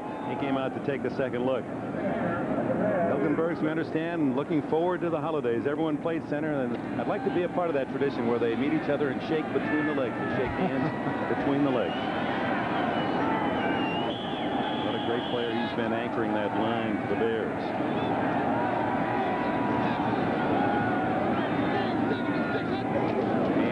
Harbaugh just sneaks it ahead and got the necessary yardage for a first down. Mike Ditka in his 10th year. He's wearing 51 years on his back, the number of the great Dick Butkus, surprisingly not retired by the Chicago Bears. In fact, worn today by Jim Morrissey. Morrissey said he couldn't believe it when they gave him that number as a rookie out of Michigan State. Well, in one sense, Morrissey and Butkus are very much alike. They're both absolutely intense, dedicated players. Now, it may stop there because obviously Butkus was a gifted football player, but Morrissey's the kind of guy that sort of melds the team together. You need people like that on a given team. Not necessarily the great athlete, but the guy that does everything as requested, and the guy that's dedicated to the game, the guy that's always positive and concentrated. If we ask him, was he surprised when they gave him 51? He said, no, I asked Butkus in that summer camp, do you mind if I wear it? And Butkus, as you might imagine, said, I don't care, but it's down deep. He must be surprised. There have been a lot of retired numbers here in Chicago. Maybe they're just running out of jersey numbers. Perhaps he offended someone back after his career. First down. Harbaugh play action. And it's caught, but was it inbounds? The ruling is out of bounds, that even though there was contact by the defender, that Brown's tackle didn't force the man out of bounds as Davis There's the makes break. the catch. It's well covered, and the catch would clearly have been out of bounds unless he'd have been. He couldn't have done it, I don't think, unless he'd have been 6'7". Oh, I don't know. These acrobatic receivers now, the way they're able to have every part of their body out of bounds and yet still drag their toenails. It's a real art. I understand that Brad Muster, the reason he's not in there at the start of the second half, a strained left hamstring. He is questionable to return. So the same injury that's plaguing Anderson. And he's had that throughout the early season. Those injuries, the hamstring pull, the back of the thigh, are the most difficult to read as to when you'll have fully recovered. They're reviewing this, apparently. And now they're calling the catch good. The officials on the field have reversed their decision and called it a catch. Well, they've got into the act. Get a good look. All of us can take a good look at it. He's in the air. Judgment call, and could he have gotten both feet down? The officials say after a second thought, yes. First down from the Bear 45. Anderson juggling the toss from Harbaugh and barely gets back to the line of scrimmage. Brian Cox just filled right into that hole aggressively. And that's what Miami needs, people just to attack the line of scrimmage when they see the blocking and see the ball. Again, Brian Cox, Don Shula indicates this, again, is the kind of athlete he needs. 6'3", 235 pounds, explosive, quick, first-year guy, got a future. Between him and Griggs, we've got two fine young outside linebackers. Fifth-round pick, a good one for the Dolphins. 2nd and 9.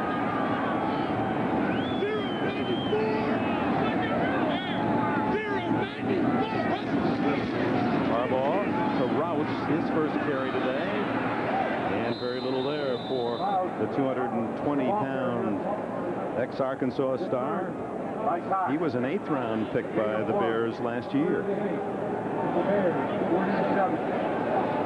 This week, it appears Miami's playing better defense than a week ago, because a week ago they're decimated by the Bills. This week, in all these circumstances, wind chill factor under 10, they're playing much better football than a week ago. So there's still something out there if they can just put it together. Harbaugh very successful on 3rd down. He's 9 for a first down here. Look at this scramble. Boy, what a clever run by Harbaugh on their first down.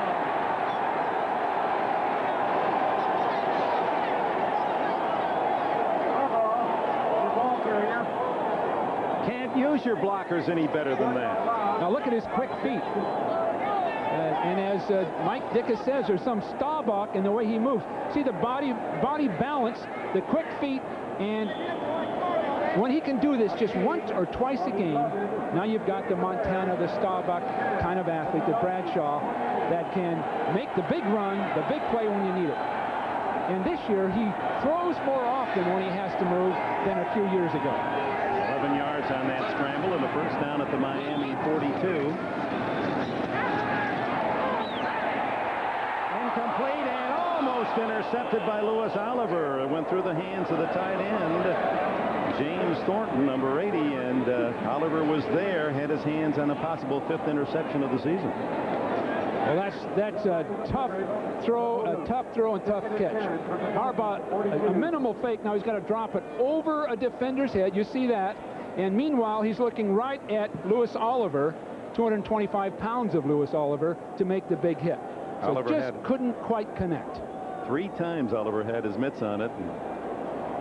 Harbaugh very competitive, almost to a fault. But Ditka's eyes brightened when he told us that story. He likes the spirit of this quarterback. On second down, it's Anderson to the 37-yard line.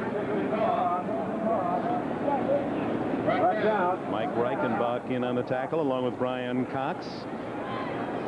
You know, the statistics for the Bears have not been that impressive. Even the turnover ratio is a minus, I think -3 coming into the game.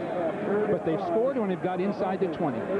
Their receivers have caught the ball and not dropped it. There's some very critical areas that have kept them in every game. And, you know, they've been behind in, I think it was 8 games this year initially, and come back to win. So aside from statistics, it's being competitive, and that's what they possess. 9 wins, and only Buffalo and Washington have beaten the Bears. Catch by Waddle right at the yardsticks. First down. Oh, he just doesn't drop anything. Apparently, he makes catches in practice. In fact, 2 days ago at practice, I watched him dive through the air in practice to make a catch, and Mike Ditka says he doesn't have to do that. And watch him read this and go right up inside for the ball. But here's a 100% dedicated football player. I think he's been waived 3 times by the Bears. 4, actually. And brought back. No one wanted him except Chicago. He played at Boston College. Broke Brian Brennan's record there with the Eagles, who almost upset Miami last night. Anderson, little misdirection, doesn't fool the Miami Dolphins. Brian Cox infiltrated and made the tackle for a loss as we check the Hertz 10-minute ticker. Late games. Denver has finally scored at Seattle. Seattle is favored by 3 points in that game, we understand. And the Jets still holding on to the 14-3 lead against the Chargers. And the big upset today in Washington. The Redskins taste their first defeat of the season. Dallas beating them. New England upsets Buffalo. Pittsburgh upsets Houston. Giants hold on 21-14. Detroit and Green Bay are winners. Detroit now 8-4. They host the Bears on Thursday. Second and long for Harbaugh. Incomplete through the hands of Wendell Davis, as Bestie Jackson was there. It was Thornton, the tight end. That's 2 that have eluded the tight end. He had too much on the ball. Now, Harbaugh used good judgment. I think Greg Landry's coaching really shows up. He moved and threw where a year or 2 ago he had moved and run again. But then he had too much on the ball. As you're running toward the receiver, you've got to take something off the ball because your momentum is carrying the ball that much harder into the receiver. Long drive for the Bears as Thornton comes out limping. Keith Jennings, acquired during the course of the season, a World League player with the Montreal Machine, is in. That's Wendell Davis. He's got a first down at the Miami 19. What a nice job of holding that ball to the last instant by Harbaugh. And the touch on that one was beautiful. Just a beautiful job because he had traffic all around him. Now take a look right at that point where Harbaugh will have all the pressure. Now the man in motion will cross the field. But look at this pressure throwing, just lobbing it up out there to the man in motion who cut back across the field. Now, Wendell Davis, not great speed among those receivers. Not great speed, but they catch everything that comes to them. Now, look at this pressure. Right up through inside, and Harbaugh knew he was going to take a shot. That was E.J. Jr. Now it's Anderson on first down. Twisting to the 16-yard line. And on this drive that started the second half, which now has consumed over 7 minutes, the Bears on third down are 4 for 4. Well, this style of offense that, as I say, some people don't think is enlightened or something, is methodical. You use the clock, and you mix up the pass and the run, a lot of diversified kinds of runs so nobody can zero in on any of them, and then you execute. The Bear receivers catch everything that they have a chance with, and Harbaugh's poised. This is why they've got this win-loss record. Bears 10, Dolphins 3, second down. Call it 8.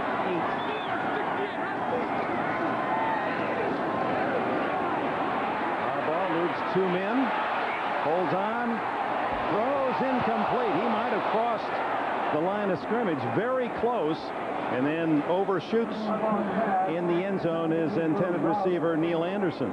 Or is that Rouse? James Rouse was deep. Rouse was open, but by that time, Harbaugh just can't see the field. And by now, he's escaping for his life, and then he spots him in the end zone. But once you've run, the key, Dick, to this, for the viewer, the quarterback enthusiast, is that as he runs, just before he throws the ball, he's got to relax, then throw. Because all the muscles are tightened up as you run and then throw. And it typically goes over the receiver's head. Another third down call for the Bears, who have made all 4 on this drive. Almost a quarterback draw. Harbaugh to the 7-yard line. First down.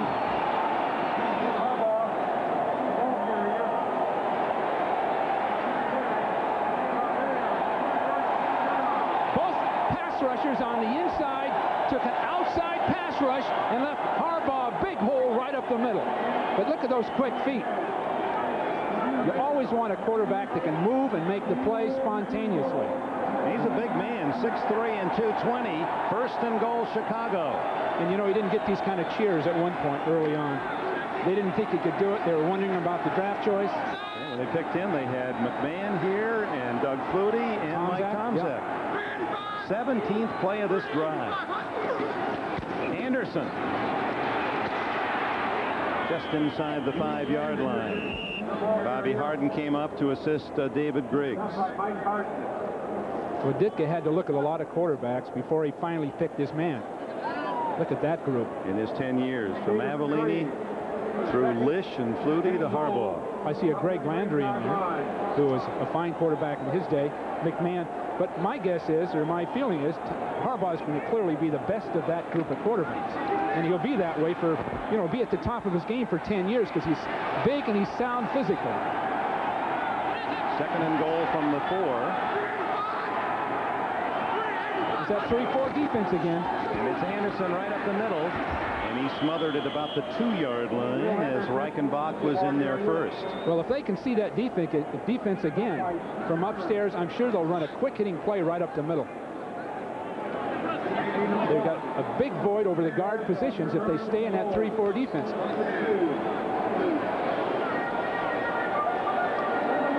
Now, Greg Landry now is looking for the substitution, seeing it coming in from across the field to decide what play to run. They go to 3 tight ends, Thornton Jennings, and number 75, Ron Mattis, a tackle acquired from the Jets, a former Seattle Seahawk, is an eligible receiver. He's on the left side, 75 Mattis. Now, Miami's in their goal line defense. It's Anderson, hit well at the 1-yard line and dropped. It looked as if he was going to go in. A solid tackle. Cliff Odom, number 93, submarining for the Odom filled that hole. He got there. He was across the line of scrimmage before the ball carrier got there. 4th and goal from outside the 1-yard line. And with a 7-point lead, Ditka wants to make sure he gets something and have more than a touchdown advantage. Oh, sure. Now, you wouldn't even think of anything here other than 3 points. It'll be a 19-yard attempt by Kevin Butler. He kicked one at the end of the half from 32.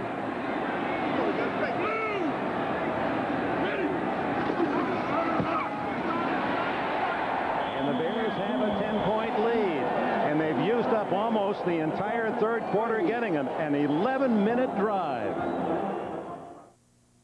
You gotta be kidding.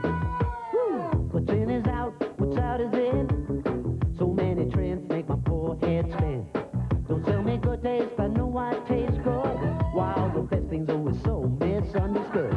Just give me what the doctor ordered. Just what the doctor ordered. Just give me a Dr. Pepper, we want it. Whoa, just what the doctor ordered. The taste is made to order, we love it. Whoa, just what the doctor ordered. In Japan, where the luxury performance sedan has been revolutionized by Lexus and Infiniti, a new luxury performance sedan has just won Japan's highest honor. Introducing the new Diamante from Mitsubishi, Japan's car of the year. Mitsubishi, the word is getting around. Remember our whatchamacallit? We're here. Oh, check it out. Great. Bye. How about that thingamajig? And that doohickey? At Lake you know who. Bring the fish. I caught this one. Look at that. With what's her names? You'll never forget your big moments with the new UC1. Nice catch, Dad. It's the smallest, slimmest Canon 8mm camcorder yet. Oh, hi, Dad. What'd you call the who's it, what's it? The Canon UC1. You see one, you want one. NBC Sports coverage of the National Football League is brought to you by Dr. Pepper and your local Dr. Pepper bottler. Dr. Pepper is just what the doctor ordered. By Mitsubishi, bringing you a full line of award-winning automobiles. Mitsubishi, the word is getting around. By Schick Tracer, it traces every curve on your face. And by Hertz, we never forget who made us #1. We're America's wheels. Kickoff is short and covered by one of the up men, a linebacker for, no, it was Dellenbach, an offensive lineman, falls on it at about the 33-yard line. 13-3, the Bears. Every year, for the past 11 years, Hertz has been rated the best overall car rental company by a survey of renters. For over a decade, 19,000 renters considered car selection, reliability, cleanliness, and the quality of the company's service. For the 11th year in a row, we're America's #1 way to rent a car. Hertz, we're America's wheels. Wouldn't it be great if there was a country club just for regular guys and a few things were changed, like monster carts allowed on course, water hazards shall no longer be hazardous, spikes encouraged in the clubhouse, only really great premium beer served, like cold filtered Keystone and Keystone Light, bottle beer taste in a can. Hey, I'm in the sand again. All right. Nice shot. Thanks. Wouldn't that be great? Darling, after 10 years, the only thing I'd change about you is your clothes. Bugle boy. Why don't you try this one on first? For 75 years, Mitsubishi Motors' diamond emblem has symbolized its unbending standard of quality. Introducing the highest expression of that standard, the Diamante, where meticulous design and craftsmanship lead to extraordinary comfort and driving pleasure. Diamante, the new luxury performance sedan from Mitsubishi. The word is getting around.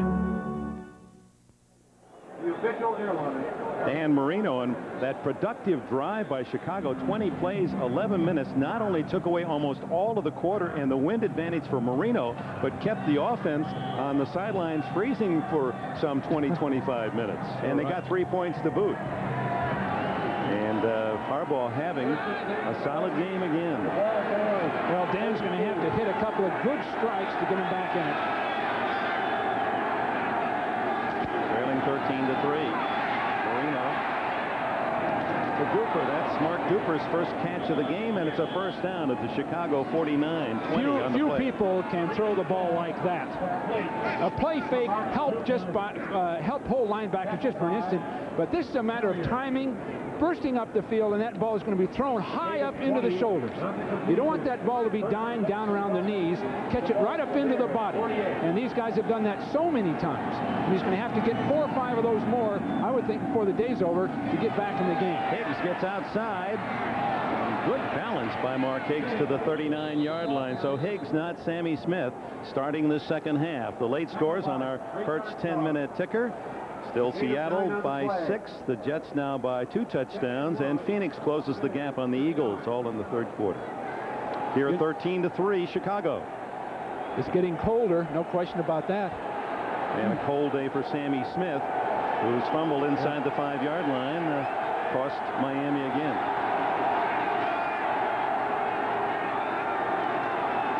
Tony Page.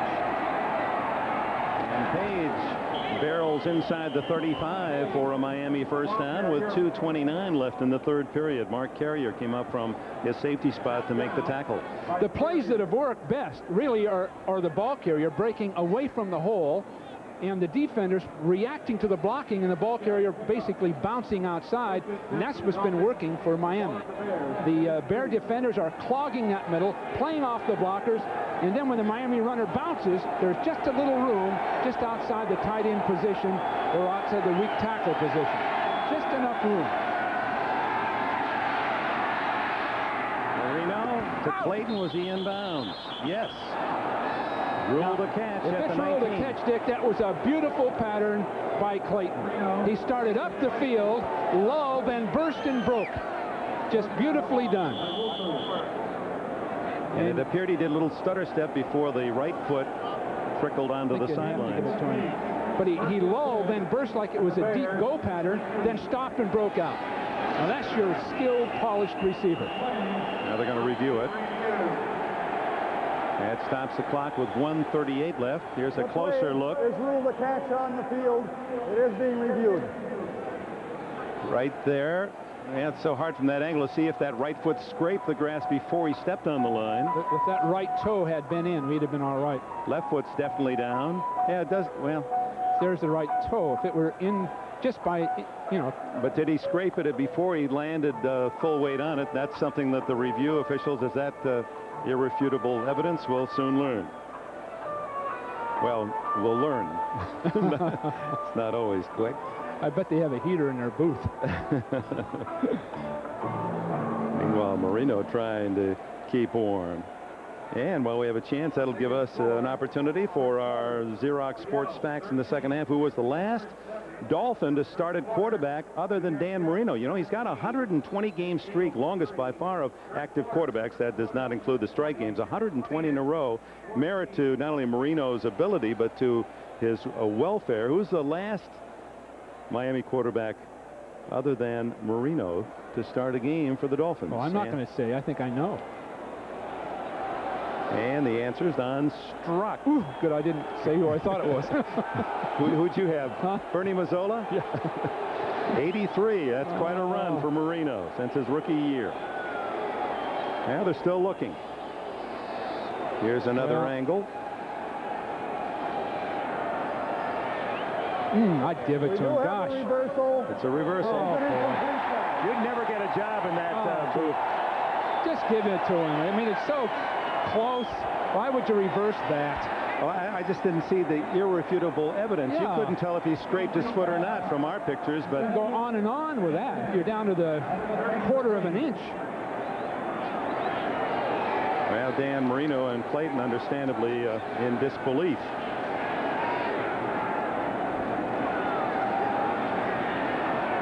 So no first down. They're going to have to reset the chains now. And it'll be 2nd and 10, I believe. They haven't moved the yardstick yet. And the down marker still says first now, 2nd. Through the hands of Clayton, who slipped. The ball was behind him. He was open. So 3rd and 10. That was the same basic pattern, and Marino had to move just a little bit. He was off balance when he threw it. It was behind Clayton. Still got room for it, but the ball can't get there. He just can't get back to it. Clayton, Don Shula saying in the 8th round in '83, said they're just looking for a nice warm body. You know, everyone talked about his athleticism. He wasn't big, he wasn't fast, Clayton, but a great athlete, and he's working close to 500 career catches.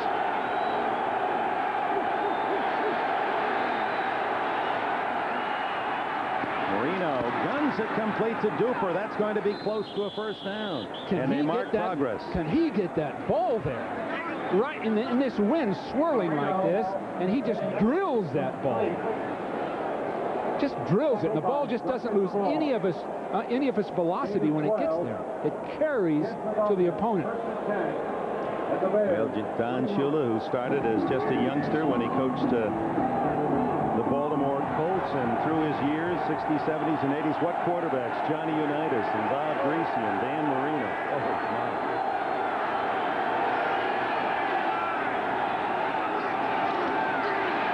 First down, they pick up the blitz, and wide open is Duper.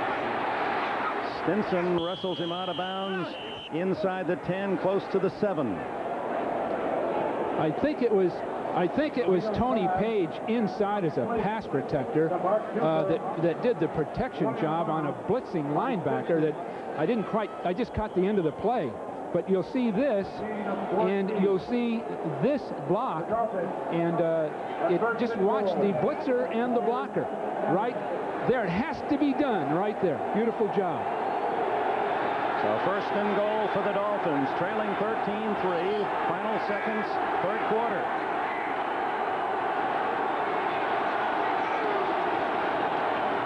Off play action, throw to Clayton. And Stinson gets in just inside the 5. Wolford was all over that play. No question about it.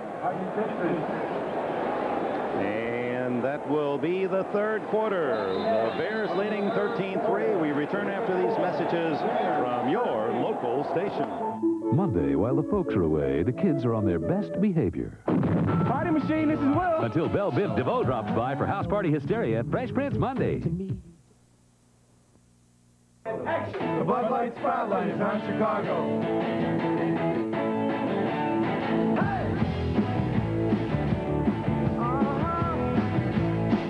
What I like about you, Chicago! You really know how to dance. The Bears. If you're from Chicago, you gotta drink Bud Light. I like Bud Light more than air. That's what we like about you, Chicago. When you've got something precious to carry, this is one way to do it. Here's another. Chevy Lumina Euro Sedan. Engineered with 4-wheel independent suspension and standard anti-lock brakes. It's one way to help make sure your precious cargo is delivered safely. The cars more people depend on. It's one of the most technologically advanced, most rigorously tested fluids on Earth, relentlessly measured for maximum protection against the friction, the wear and tear, the heat and stress of today's engines. It is today's Quaker State. In Europe, in Japan, in America, Quaker State quality has passed the most demanding tests automakers can throw at it. At Quaker State, we don't just say we're tough, we're tested tough. The big Q is one tough motor oil. Married with Children, weeknights at 6:30 on Channel 5. The Chicago Bears looking for their 8th divisional title in 9 years. The dominance of Mike Ditka's Bears, and they lead 13-3 with a quarter to go. But Miami rests second and goal. The ball just inside the 5-yard line as the snow flurries fall and the chill factor 1 above 0. Higgs behind Marino, and Higgs gets the call, and he's stopped cold.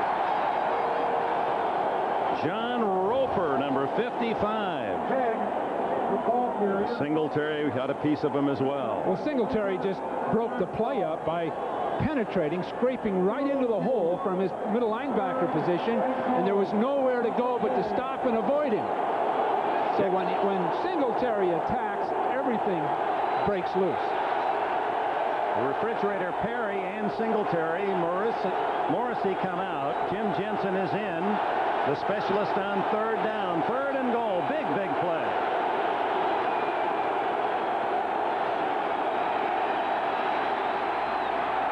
Incomplete. Intended for Freddie Banks and broken up. Solid coverage by Donnell Wolford. And Don Shula sends in the field goal unit, trying to stay within a touchdown. Chicago came with 3 defensive linemen and 8 defensive backs that time. Now, a running quarterback on the quarterback draw or a trap play inside would have had a chance. But he just filled the field with defensive backs. There was nowhere to throw the ball.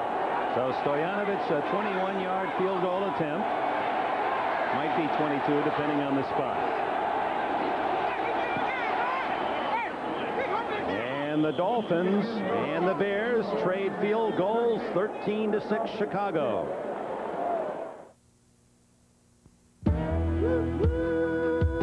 Chug along. Pinstripe suits and high-heel shoes. The daily grind gives the boy the blues. Don't work me over, I know what works good. While the best thing though is so misunderstood. Just give me what the doctor ordered. Just what the doctor ordered. Just give me a Dr. Pepper, we want it. Whoa, just what the doctor ordered. The taste that's made to order, we love it. Norelco doesn't just shave you close, but incredibly close. Or merely shave you in comfort, but in exceptional comfort. Because the Norelco razor's patented lift and cut system lifts the hair, so when it's cut, it can actually drop below skin level without the blades even touching your face. And once you've shaved that incredibly close with exceptional comfort, you know you'll always be comfortable shaving with a Norelco. Norelco, we make close comfortable. There's a first time for everything. Your first love, first kiss, first date, first job, and your first new car. For more people, that first new car is Chevy Cavalier. A simple, solid value that'll get you through the changes until the next first time. The cars more people depend on. That's today's Chevrolet. NBC Sports coverage of the National Football League is brought to you by Dr. Pepper and your local Dr. Pepper bottler. Dr. Pepper is just what the doctor ordered. By Chevrolet, the heartbeat of America, the cars more people depend on. By Norelco patented lift and cut shavers. And by Old Spice deodorant, because prevention is the ultimate form of protection. Count on it. Some of the video artistry from Soldier Field, Chicago. John Francis, our producer. John Gonzalez, our director, as Pete Stoyanovich kicks it off. 14 minutes, 8 seconds left in the fourth quarter. And Miami has pulled back within a touchdown, 13-6. Dennis Gentry at the 12. And Gentry gets a hole and finally tripped up at the 37-yard line by the kicker, Stoyanovich.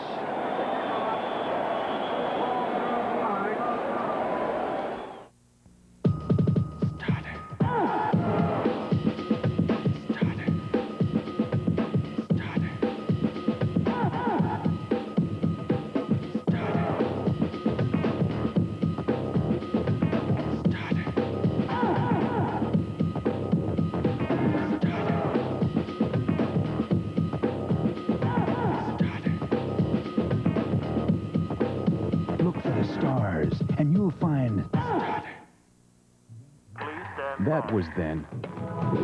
This is now. Odor prevention then. Odor prevention now. Introducing the pump deodorant from Old Spice. It beats the leading aerosol deodorant. Actually prevents odor better with a superior formula that's right on target. Unlike that messy cloud. Pump up your odor prevention with the Old Spice pump. Some trucks don't know when to quit. Like a rock, I was strong as I could be. Like a rock, Nothing ever got to me.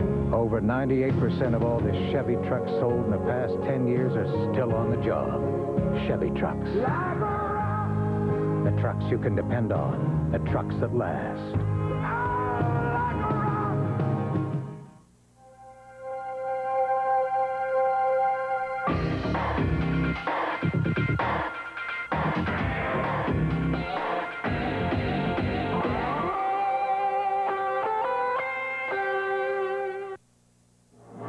Back at Soldier Field, Chicago, with a reminder, 3:30 Thanksgiving Day.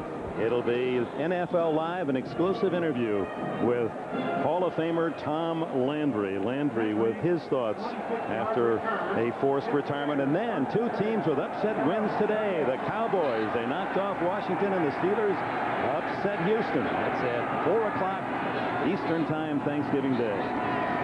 The Bears with the ball and a touchdown lead. It's Harbaugh into the flat, and Davis tackled immediately at the 44-yard line by Vesty Jackson, a gain of about 6. Davis, complete. Tackled by Jackson. Gain of 7. Mike Ditka, 45. who is commercially represented, everything from shaving lotion to ham sandwiches to a restaurant. On the ride in on the freeway, you've got his picture all over the place. We welcome those of you who have been watching the New York Jets and San Diego Chargers. The Jets well in the lead there.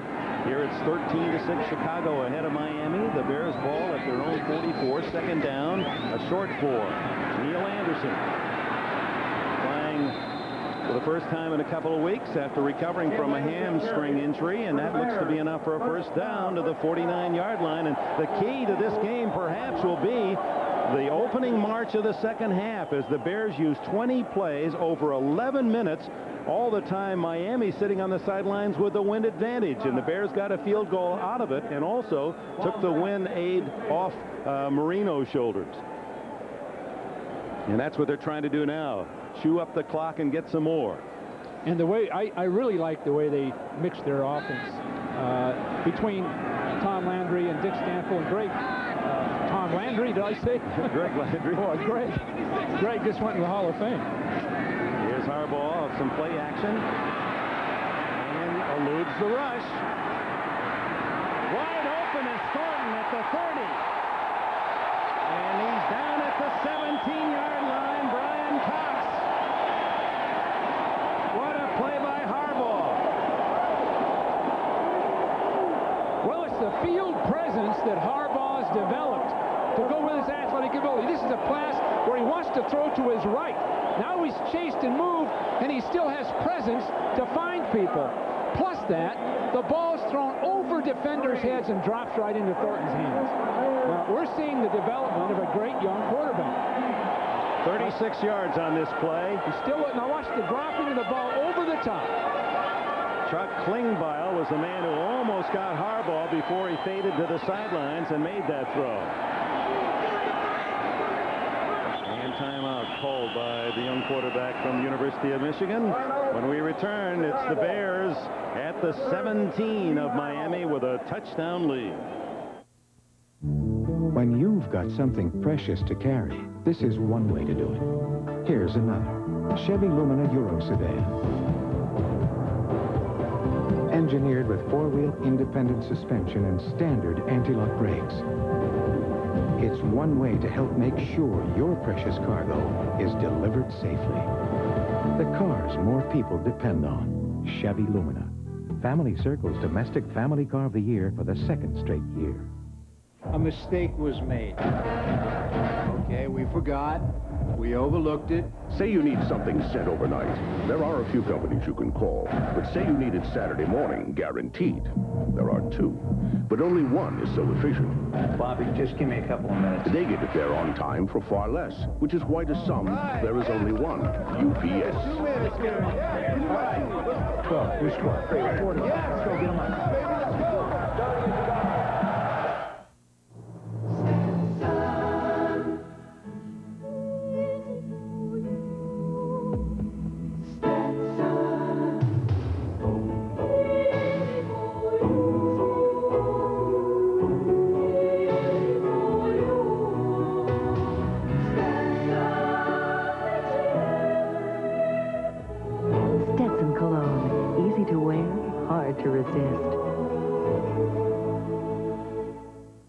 Your dentist told you about plaque, but you didn't listen. You need the new Braun Oral-B Plaque Remover. It removes plaque, just like your dentist wants you to. That shelf should hold now, Doc. The Braun Oral-B Plaque Remover. Back in snowy and icy Chicago, and the late scores on our ITT 10-minute ticker. Well, it's always a battle. The Broncos and the Seahawks, and they're at it again today. And there you see quickly the other scores that certainly feature some major surprises today. First down, Chicago. Harbaugh drills it to Anderson, and he's to the 8-yard line, a pickup of almost 10.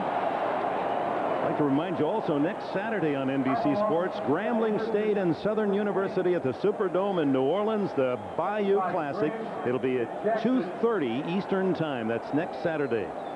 And that is always a highlight of the collegiate football year in the South. Grambling and Southern, Saturday at 2:30, the Bayou Classic here on NBC. You know, from a personnel standpoint, the football players in that classic, year in and year out, they produce a lot of future professionals.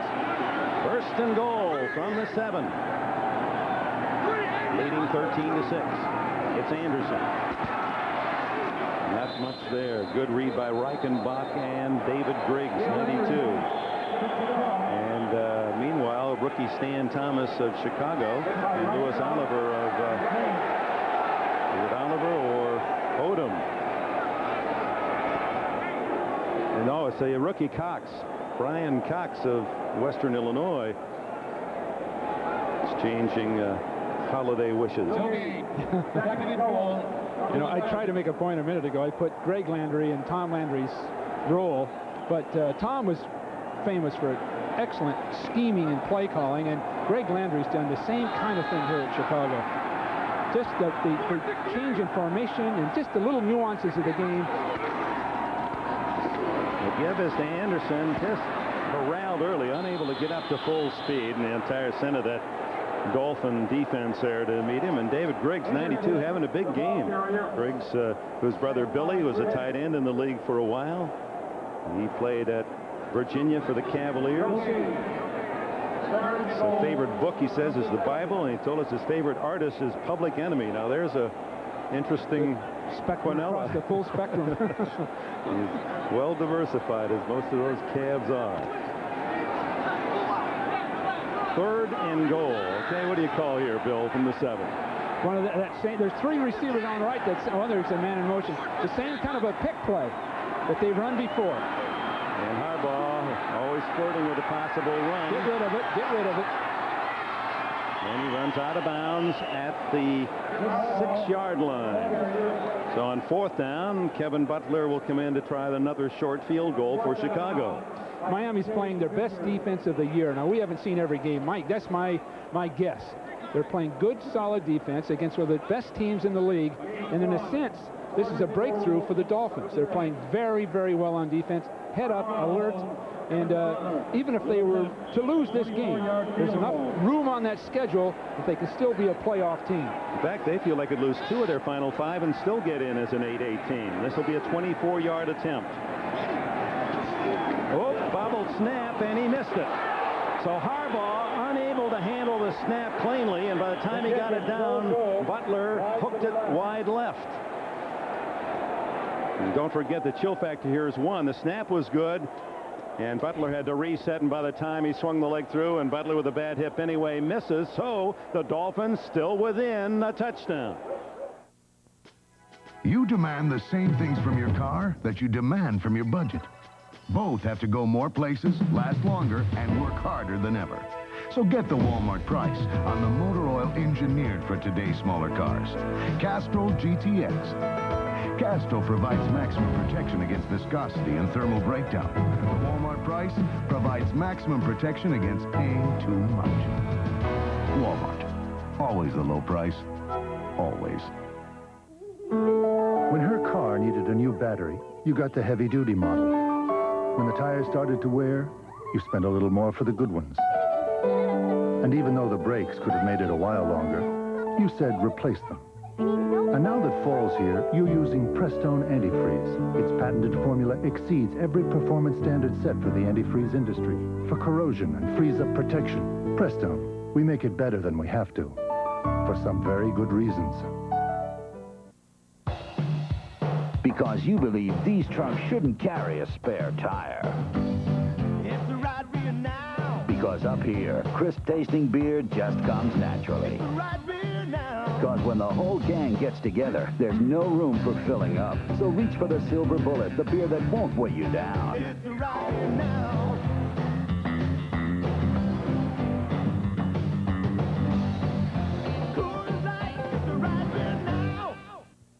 The more income your investments earn, the more taxes are taken out.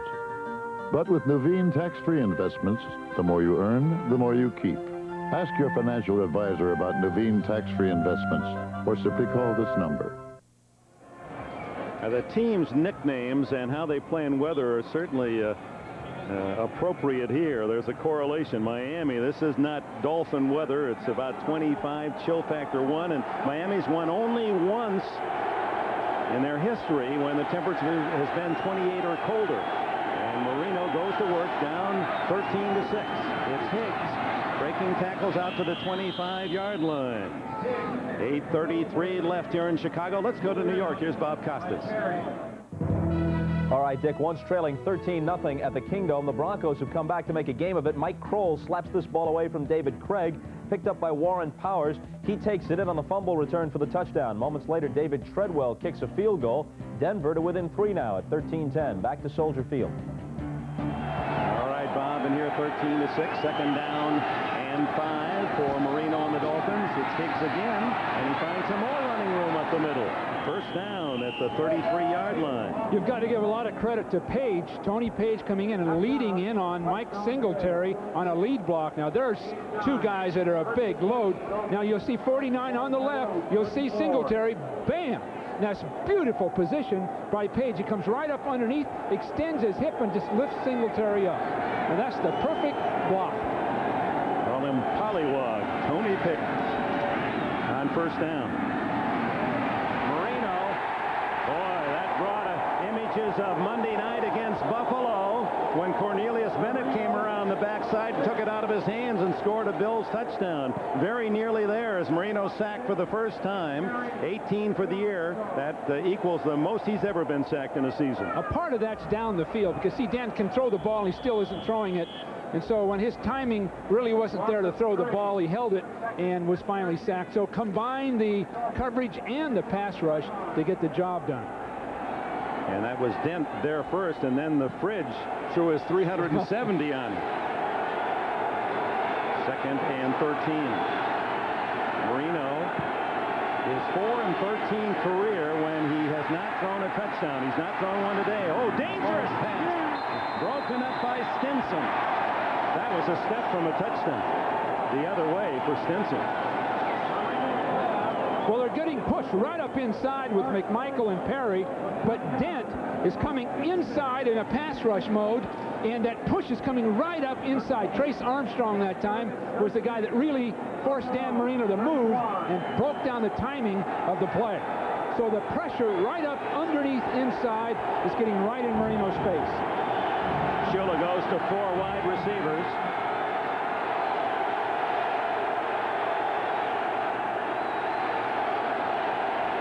Here comes Roper on a blitz.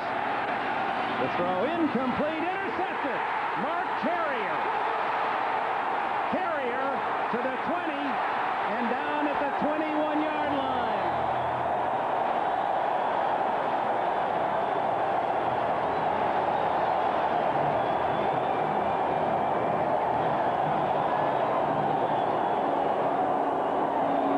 The ball is just thrown too hard in there, and really Duper wasn't ready for the ball when it got there. He bounced off a defensive back and wasn't ready. Now Carrier at this point, protect the ball. Be careful. So often a defensive back will intercept the ball and fumble at the end of the play because they're not used to handling the ball. But gee, that was a nice job. The ball thrown prematurely and then an alert We have an defensive back. illegal block below the waist on the run back. after the interception, 15 yards, first down.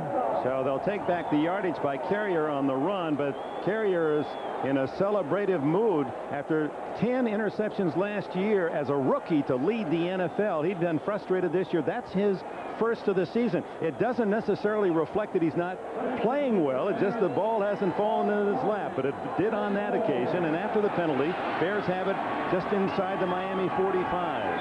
6:46 left. 13-6 Chicago. Neil Anderson to the 41-yard line. Hard 4 yards. I want to go back to Marino and his record against the opposition in his great career when he doesn't throw a touchdown pass, which is rare. Only 13 times that's happened in his career. And he's won only 4 times. Actually 17 times, and he's 4-13 in those 17 games when he hasn't thrown a touchdown pass, and he's been shut out thus far today. Well, he's the bottom line in the entire franchise, and has been since the day he flew down there from Pittsburgh. Harbaugh, good second choice, goes to Rouse. Is hit hard at the 38-yard line. As Bobby Harden from the University of Miami. He was a 12th round pick. He had a bad shoulder as a senior with the Canes and was overlooked. He got healthy, and now they feel that Harden, even with the injury to Jarvis Williams, is going to work himself into that starting lineup. They didn't lose a step when Jarvis, as fine a player as he is, stepped out. You know, 2 12th round picks in the starting secondary. J.B. Brown also 2 12th round picks. And so they've done a fine job of developing raw talent. 3rd down and 3 for the Bears. They've been tough on 3rd down all day. On a blitz, and Harbaugh is able to unload it incomplete. The flag goes down. Are they going to call intentionally grounding? Well, they have to have done that because Harbaugh, I don't think, could even see a receiver from Brian Cox's inside blitz coming up underneath Jeff Cross and just being totally unblocked. This youngster from Western Illinois knows the official signals, doesn't he? Well, that takes away the opportunity that We have intentional grounding on the quarterback, number 4. Also loss of down. Well, it started with Carrier's return where it appeared they'd certainly get a field goal out of it. Right up underneath is Brian Cox. Harbaugh was still trying to find somebody right at the last instant, but you'd have to call it a sack. Bears finally getting an 11th man onto the field. 5:11 left. So Miami will get another opportunity as Maury Buford into punt. Rookie Scott Miller back at the 10.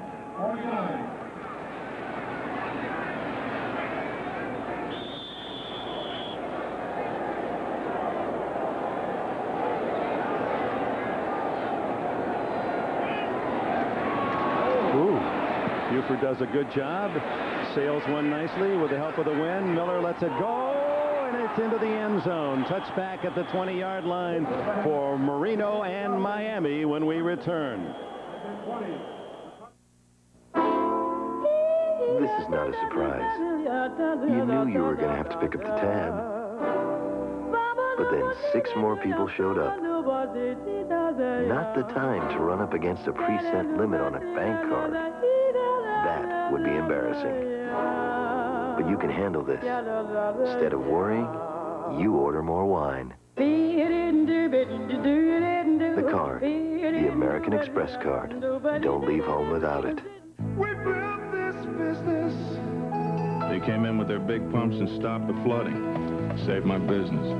All I've worked for. Built this business. Your people really care. It meant a lot to us. They lent me the money. Without it, Debbie couldn't have started college. We built this business to build your dreams. If your face were square, shaving would be simple, but your face has curves. You need the Schick Tracer, with a blade that flexes to put more of the blade edge against your skin. Tracer from Schick traces every curve on your face. This is Bob Costas in New York, and at the Meadowlands in New Jersey, Blair Thomas, the Jet running back, with his second touchdown of the day, stutter-stepping his way 22 yards as the Jets open what seems to be an insurmountable lead. 24-3 over the Chargers in the fourth, but come to think of it, they were up 21 last week in Foxborough and had to hold on at the end to win. Well, earlier today, the Buffalo Bills surprised by the New England Patriots 16-13. And in the East, the Jets are winning. They're in second place currently, and they match up if the Jets beat San Diego, and they're 3 touchdowns ahead. They'll be 7-5, and they go at it up at Rich Stadium. That's one of our feature games next Sunday. Cleveland, Indianapolis, Kansas City, Seattle, New England, Denver. Our lineup be with us 12:30 Eastern Time on Sunday. Now it's Miami. Could be their last call. 5 minutes remain as Marino goes to work from the 20. Incomplete through the hands of Tony Page. Well, now they have to make the catches. Now they have to make the plays. They're not going to get the ball back, Dick, if they lose it here. Chicago's running game will run the clock right down to nothing. You know, you talk about coaching jobs this year. Dick McPherson at New England. Oh, he's got to get votes for Coach of the Year. Well, he would have to. He's made that team competitive overnight. Now, I know that the team from the year before, New England had a number of injuries. People weren't on the field. But the attitude, week after week, they've had frustrating losses, but now they come up with a big win. He's got everyone on an emotional high.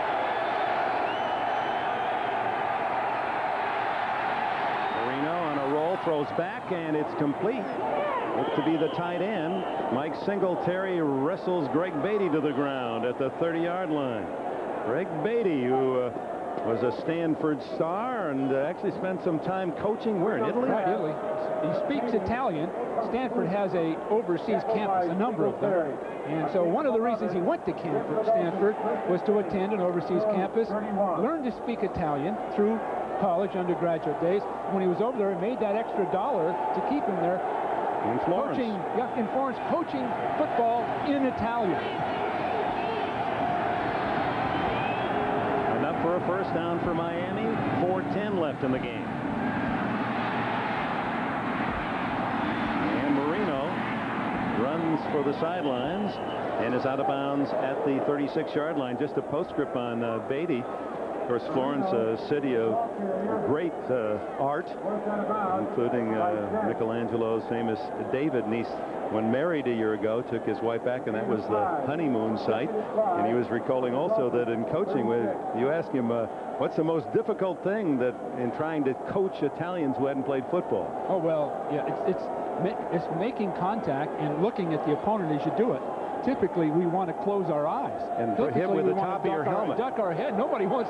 No, we're not built to run into something. Because you got to block with your face. That was a tough concept. You got to keep your eyes open, and that's the essence of the game. And was it tough to try to bring that point to people? Here's Higgs, and he is tough to tackle. Squirts through a couple of Bears tacklers and may have a first down. Appears he does out at the 42-yard line. I think Carl Tassett, the running back coach for the Dolphins, has done a fine job with Higgs, just bringing him along. My guess is that Carl will have him in that lineup in the remaining games because he can make people miss at the line of scrimmage. He is very, very quick. And following Page in there, he can make one move and get 4 or 5 yards before they can identify him. First down at the 42 with 3.5 minutes to go. Marino going long, but over the head of Mark Clayton. Again, Mark was not going, I don't know what Mark was doing there, to be honest with you. He was going about half speed and not looking back inside. So Marino threw it to a receiver that wasn't looking for the ball. Now, that happened earlier in the game. It cost an interception because Clayton was trying to apply a block on a pass play. Well, there may be something wrong because Clayton has motioned to the sidelines that he wants to come out. So there's the signals they give each other something. They're short-circuiting somewhere. Mark Duper out to the left.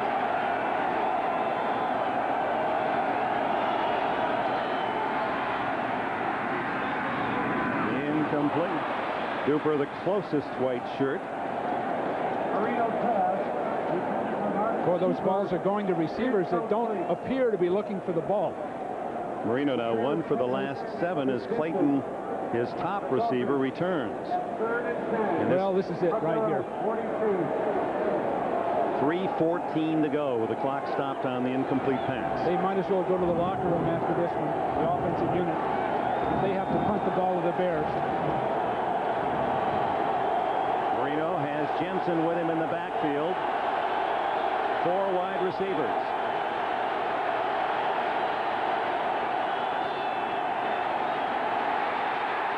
Richard Dent. He flushed him out, and Steve McMichael gets the sack. McMichael put Marino on the ground, number 76.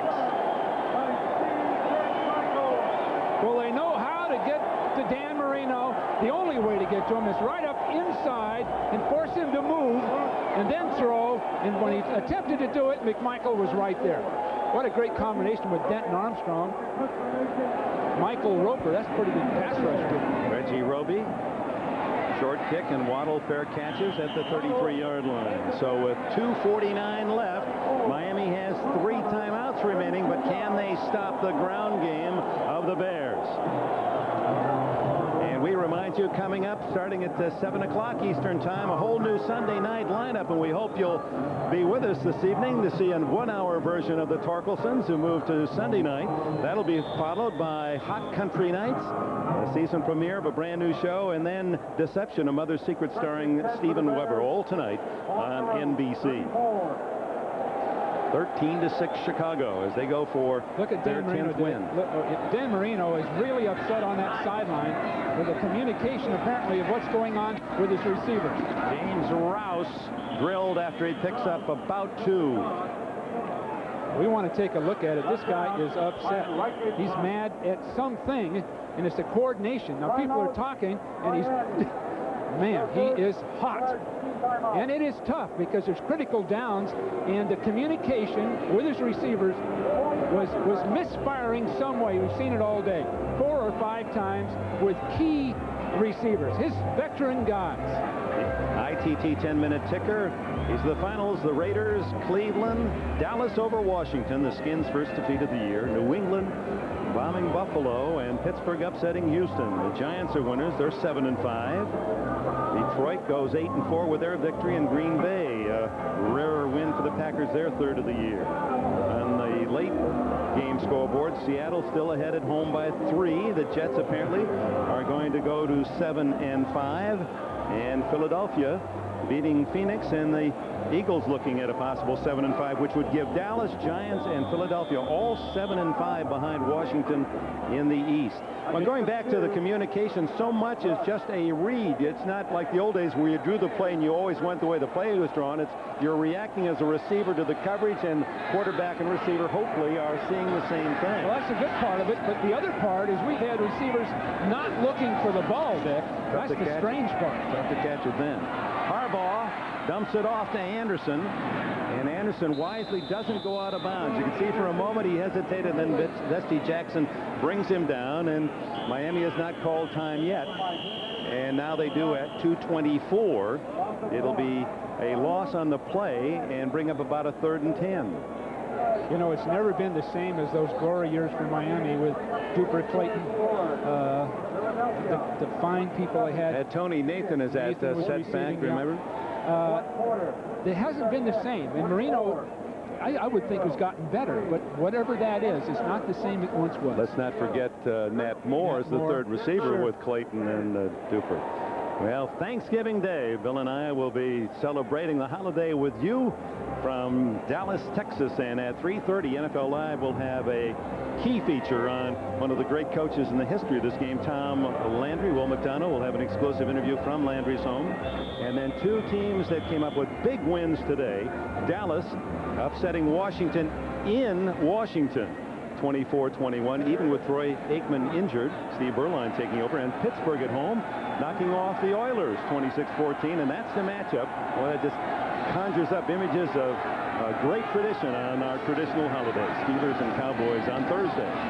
On 3rd down, Harbaugh gets it away, believe it or not, and Anderson is tackled shy of the 1st down at the 41, but Harbaugh with men all over him. His presence, he's made the breakthrough as a quarterback, no question about it. You know, Dick, as far as the scheduling is concerned and the standings, all kind of crazy things will happen before this year's over. You watch. We had it all mapped out. Everybody did. All the newspapers. Who's going to win the division? Who the wild card would be. A team like San Francisco can come back now, believe it or not, be a wild card team and still be a major factor. And there are any number of teams like that because the upsets start occurring. The winners start losing concentration, and some people get backed against the wall and come out fighting and make a season of it. It starts to snow even more heavily. I don't know if the fans here in Chicago are cheering that or the fact they're going to cheer their special teams. They like the weather rough. Scott Miller back at the 15 for Miami. Buford to punt on 4th and 3. He'll deliver from around his own 38. Here's a big chance for Miami as Buford has it blocked and goes toward the end zone. And Miami will have the ball inside the 5-yard line. Oh, my. Well, the crowd went wild when it really started snowing, and it could very well have been that ball wasn't what it should have been when it was snapped. It went right over the punter's head. Boy, that took off over Buford's head, yes. So the weather in this case affected the Bears. It caught up to them. Mark Logan, 20, was the man who then blocked it back to the 5-yard line, and what an opportunity for Miami. Now, if they could have advanced that ball, it would be tied right now. I would worry, to be honest with you, Dick, whether they can score from here with that Chicago defense. 2:01 left, so one play before the 2-minute timeout. Well, they did stop the running game of Ditka. They did get another chance, a little better than they might have hoped, on the misfire on the snap from center. Duper to the right. Clayton also to the right, and he was starting left, and Marino sent him to the other side. They've got to get some yards. You've got to get half the yards on this down if they run it. They've got to get half of them. It's to Higgs, and he does get half to the 2-yard line. Because otherwise, Dick, they'd have had to throw the ball. Now they can run again. The 2-minute timeout, 1:57 left. The Bears in trouble. An Olympic moment brought to you by Panasonic, helping to train America's Olympic athletes. Montreal, 1976. Alberto Juantorena of Cuba, in the all-white uniform at the top, takes the lead in the Olympic 400 meters. He wins his second gold medal here in Montreal. Alberto Juantorena, the only man in Olympic history to win both the 400 and 800-meter runs. Ironically, as camcorders get smaller and lighter, they've become harder to hold steady. And when your hand shakes, so does the picture. That's why this Panasonic Palmcorder camcorder has digital image stabilization. It can hold the picture steady even when your hand shakes this much. And unlike the other compact camcorder format, the Panasonic Palmcorder is VHS. So its tapes can play in your VHS recorder and the millions of others out there. The VHS Palmcorder from Panasonic.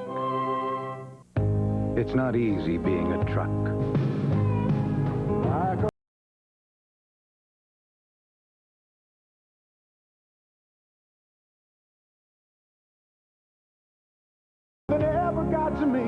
But through it all, Chevy full-size has the best resale value in the business. Chevy trucks. The trucks you can depend on. The trucks that last.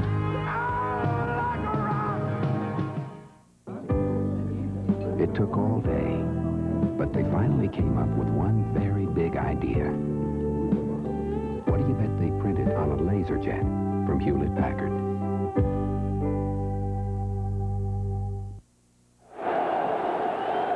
The Dolphins without a timeout, but obviously plenty of time. They've got 3 plays from the 2-yard line to try to tie it up. Buford did the best he could. Some might have thought, well, run in the end zone, take a safety, but then you give Miami a chance to win it. I don't think he could have made it to the end zone. They were all over him. Marino to his tight end, Farrell Edmonds. Is he in? Touchdown! Farrell Edmonds just activated last week. He was a holdout, then injured, has played only on special teams and in short yardage, and Edmonds, a great target at 6'6", catches the touchdown throw from Marino. The play wasn't there. The play fake didn't work. Edmonds is covered. It takes a real shot by Marino to get the ball there, And Gale just late in making a tackle. Just a step away from it. But it took a shot from the angle he threw it. Gale was almost in position to make the interception. Nothing certain on this snowy field in Chicago. This to tie it. And Stoyanovich delivers. So Chicago on 2 special team errors. Remember, a short field goal try by Kevin Butler went awry when Harbaugh was unable to handle the snap. That would have been a 24-yarder to give the Bears a 10-point lead in this quarter. And now the snap by Hilgenberg over the head of Buford sets up a 4-yard drive. Let's go back to the bad snap. So crucial now. Well, it sails over Buford's head and is way out there. Now, if he had presence in mind, he might have turned and run for the end zone, but they were going to be right on top of it. That was a tight play, and that would be a tough one unless he was thinking about it before the ball was snapped. What he'd instinctively do, I don't think typically a punter would run for his own end zone. On our ticker, the other scores of the day, the finals early.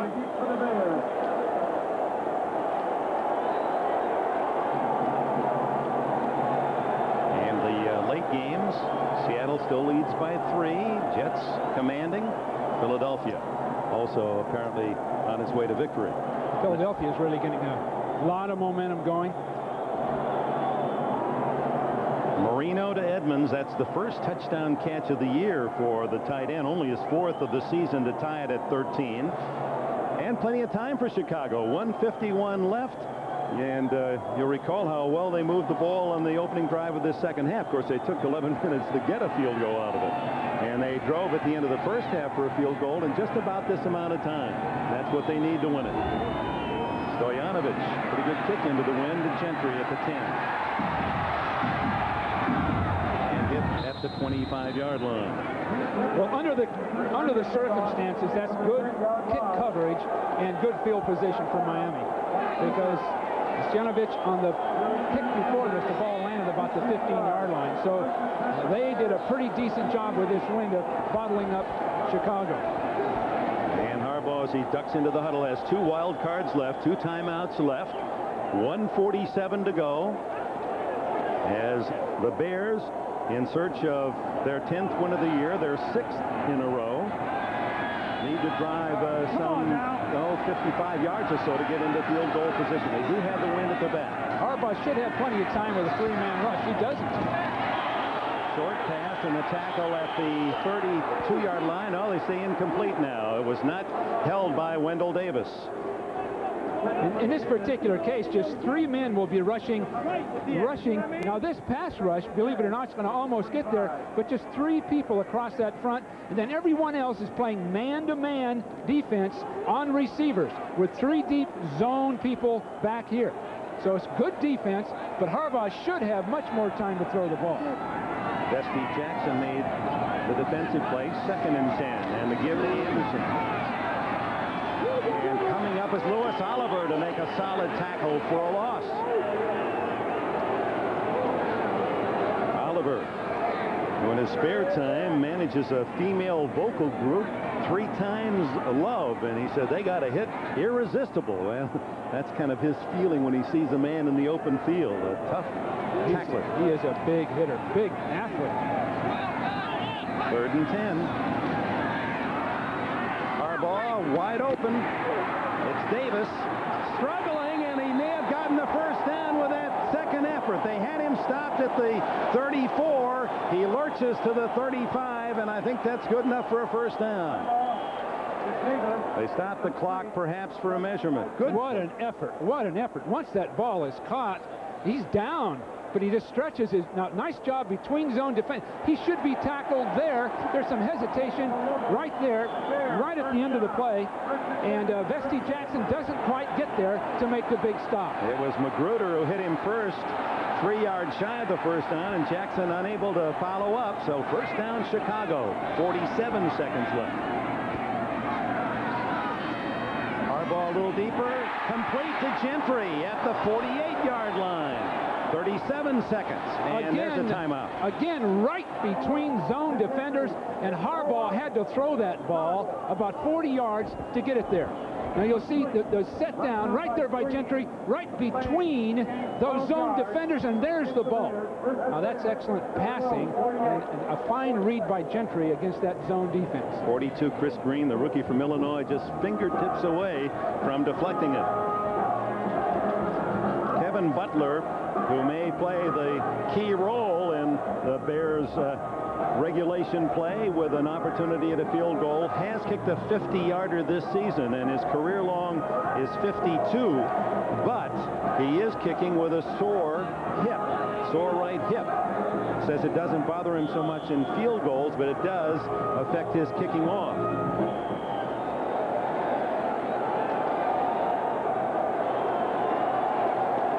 This is Dick Enberg with Bill Walsh, Soldier Field in Chicago. We welcome those of you who have been watching Seattle and Denver. We're in the final seconds here at Soldier Field, a tie game. The Bears trying to drive into field goal range. Harbaugh hit from behind and throws it away. Neil Anderson was close enough.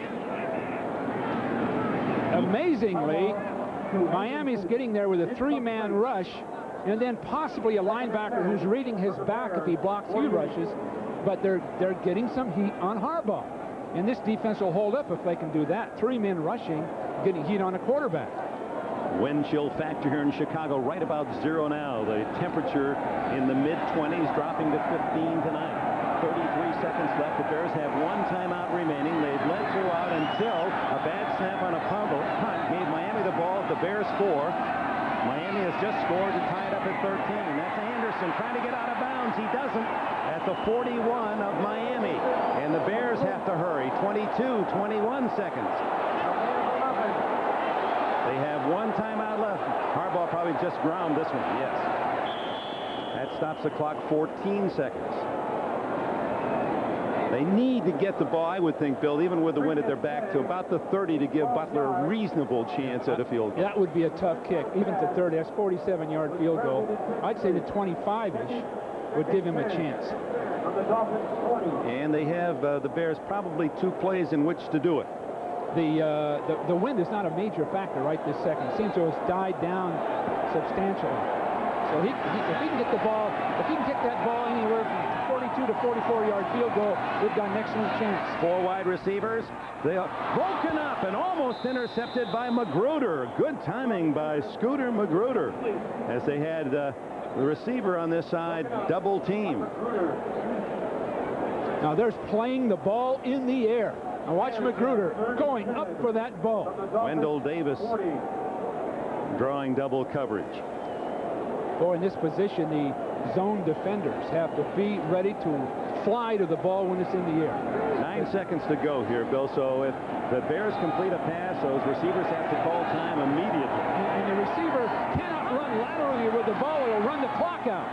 Harbaugh to Waddle. Who else at the 32? And there's the timeout call with 4 seconds. So Waddle gives Butler and the Bears a chance. It'll be a long try, about 49 yards.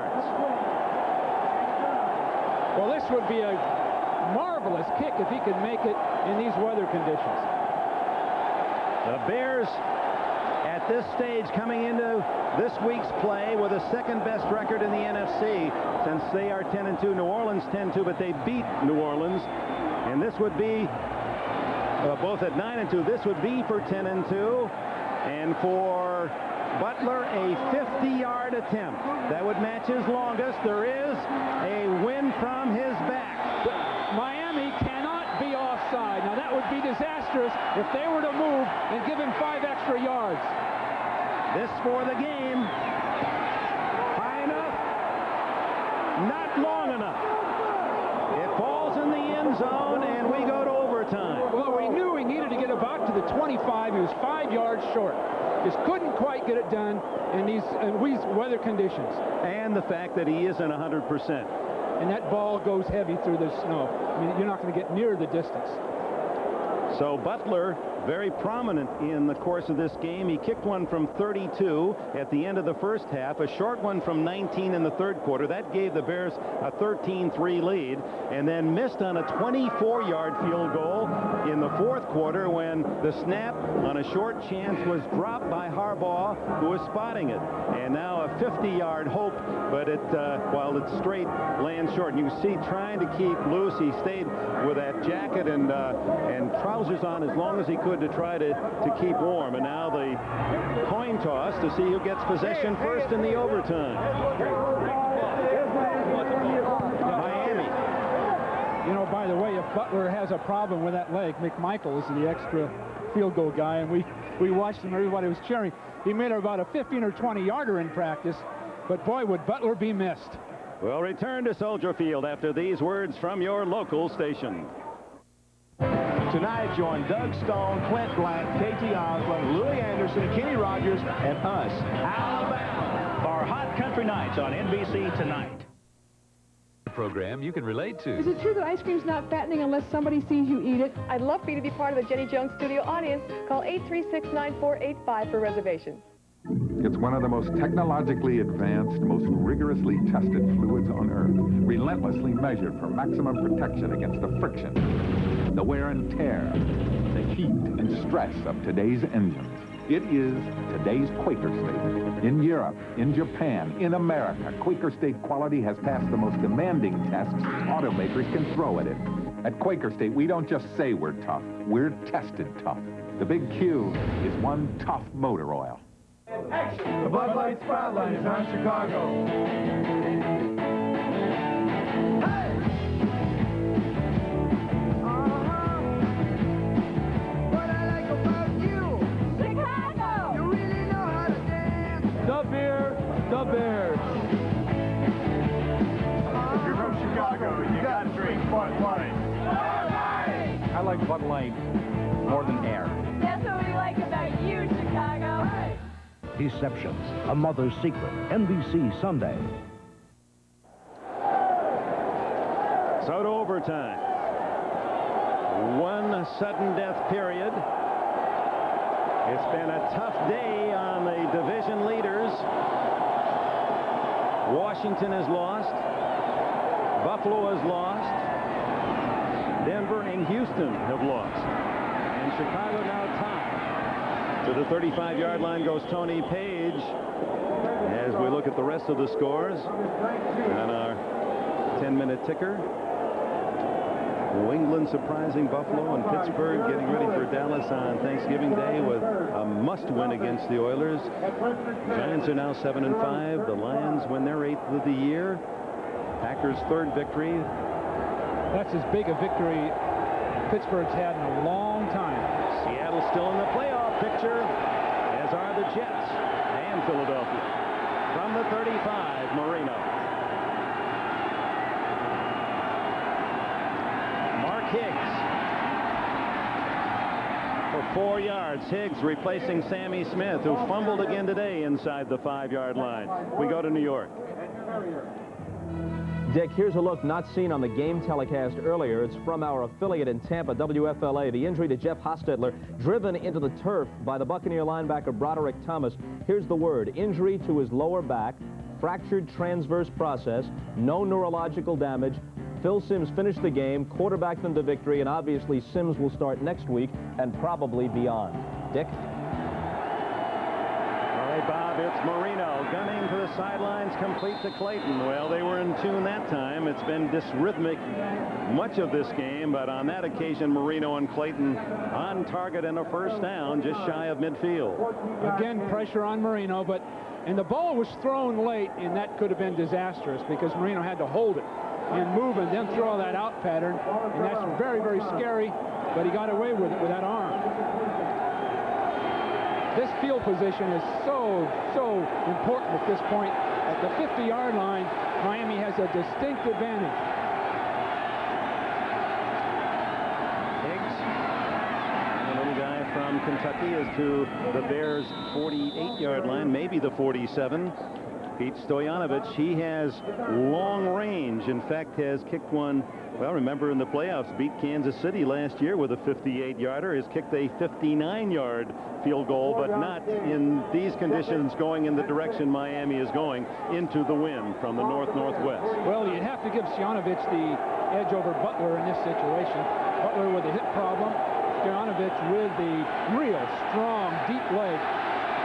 And this field position is really a factor now, because if they do have to punt, Chicago's going to be bottled up.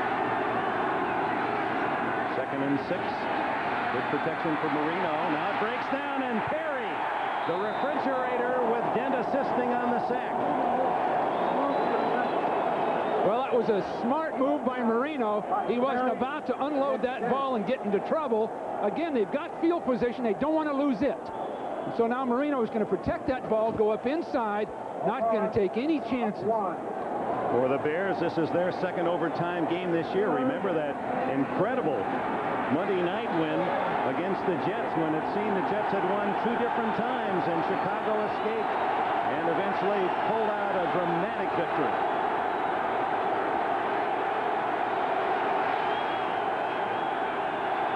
Shotgun on 3rd and 7. Over the middle, complete to Clayton, and he has a first down at the 36-yard line. And what a passing team that is, Marino and Clayton. A beautiful pass inside, easy to catch, and Richard Dent had a chance at Dan Marino. On the outside, you'll see him really have a chance, and just couldn't quite get there. We were asking Clayton and Marino about their very first game. As you see him connect again, and Dent a little late on that hit, but not vicious enough to draw a flag. At the 36, first down. 11:57 left in overtime. Marino going deep. And both Clayton and the man covering him, Wolford. That ball, a flag is down at the 6-yard line, and a miracle play as Clayton entangled with the defender. A 30-yard play. Interference is the call against Wolford. Well, I guess so. He was trying to stop, and he... pass interference, number 21. The pass was complete. Penalty declined. But the fact that Clayton caught the ball. He goes down. Is he on his back when he catches it? Look at the concentration. A man on him, and he still catches that ball. Amazing. Amazing. What a catch. What concentration. And Marino, who has not been all that happy with Mark Clayton's routes during the course of the game, cheers that one. It's 1st and goal outside the 5. That's as big a catch as Miami's had in years. Now just get the ball in the middle of the field.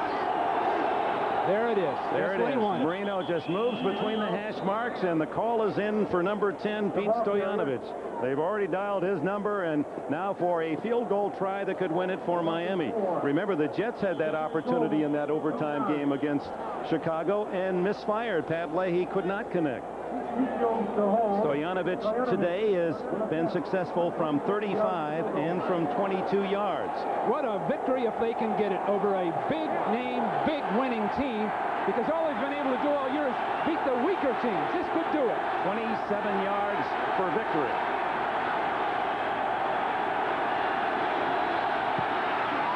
Miami wins 16-13.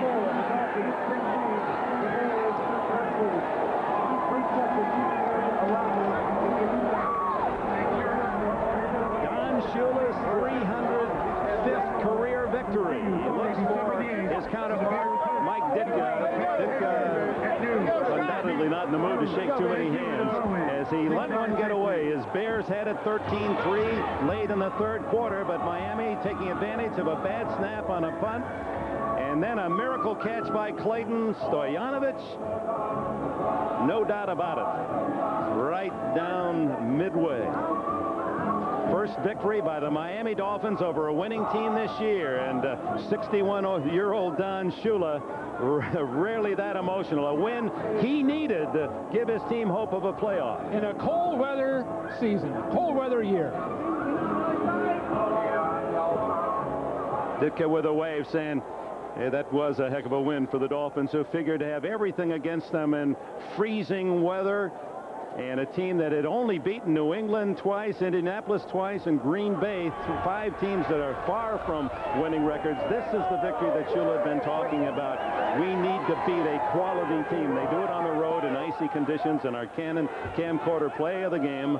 The replay shows Stoyanovich. He had it all away, not much more than an extra point. Well, for the Miami Dolphins, who is the player? I got Mark Clayton, even though there was to get it. No matter that catch. What happened otherwise, he has to get that. Our Avis player of the game is Mark Clayton, the veteran receiver of the Miami Dolphins. He had 6 catches today, 92 yards, and an amazing, a miracle catch that set up the winning field goal in overtime. So 16-13, Miami upset Chicago.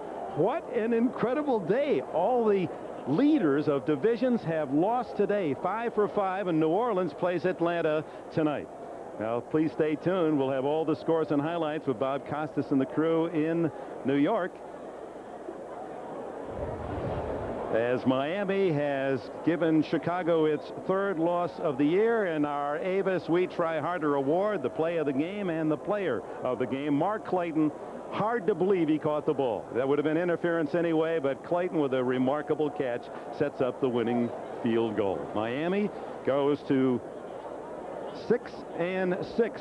Don Shula never enjoyed a win in tougher conditions than this. Now we go to New York.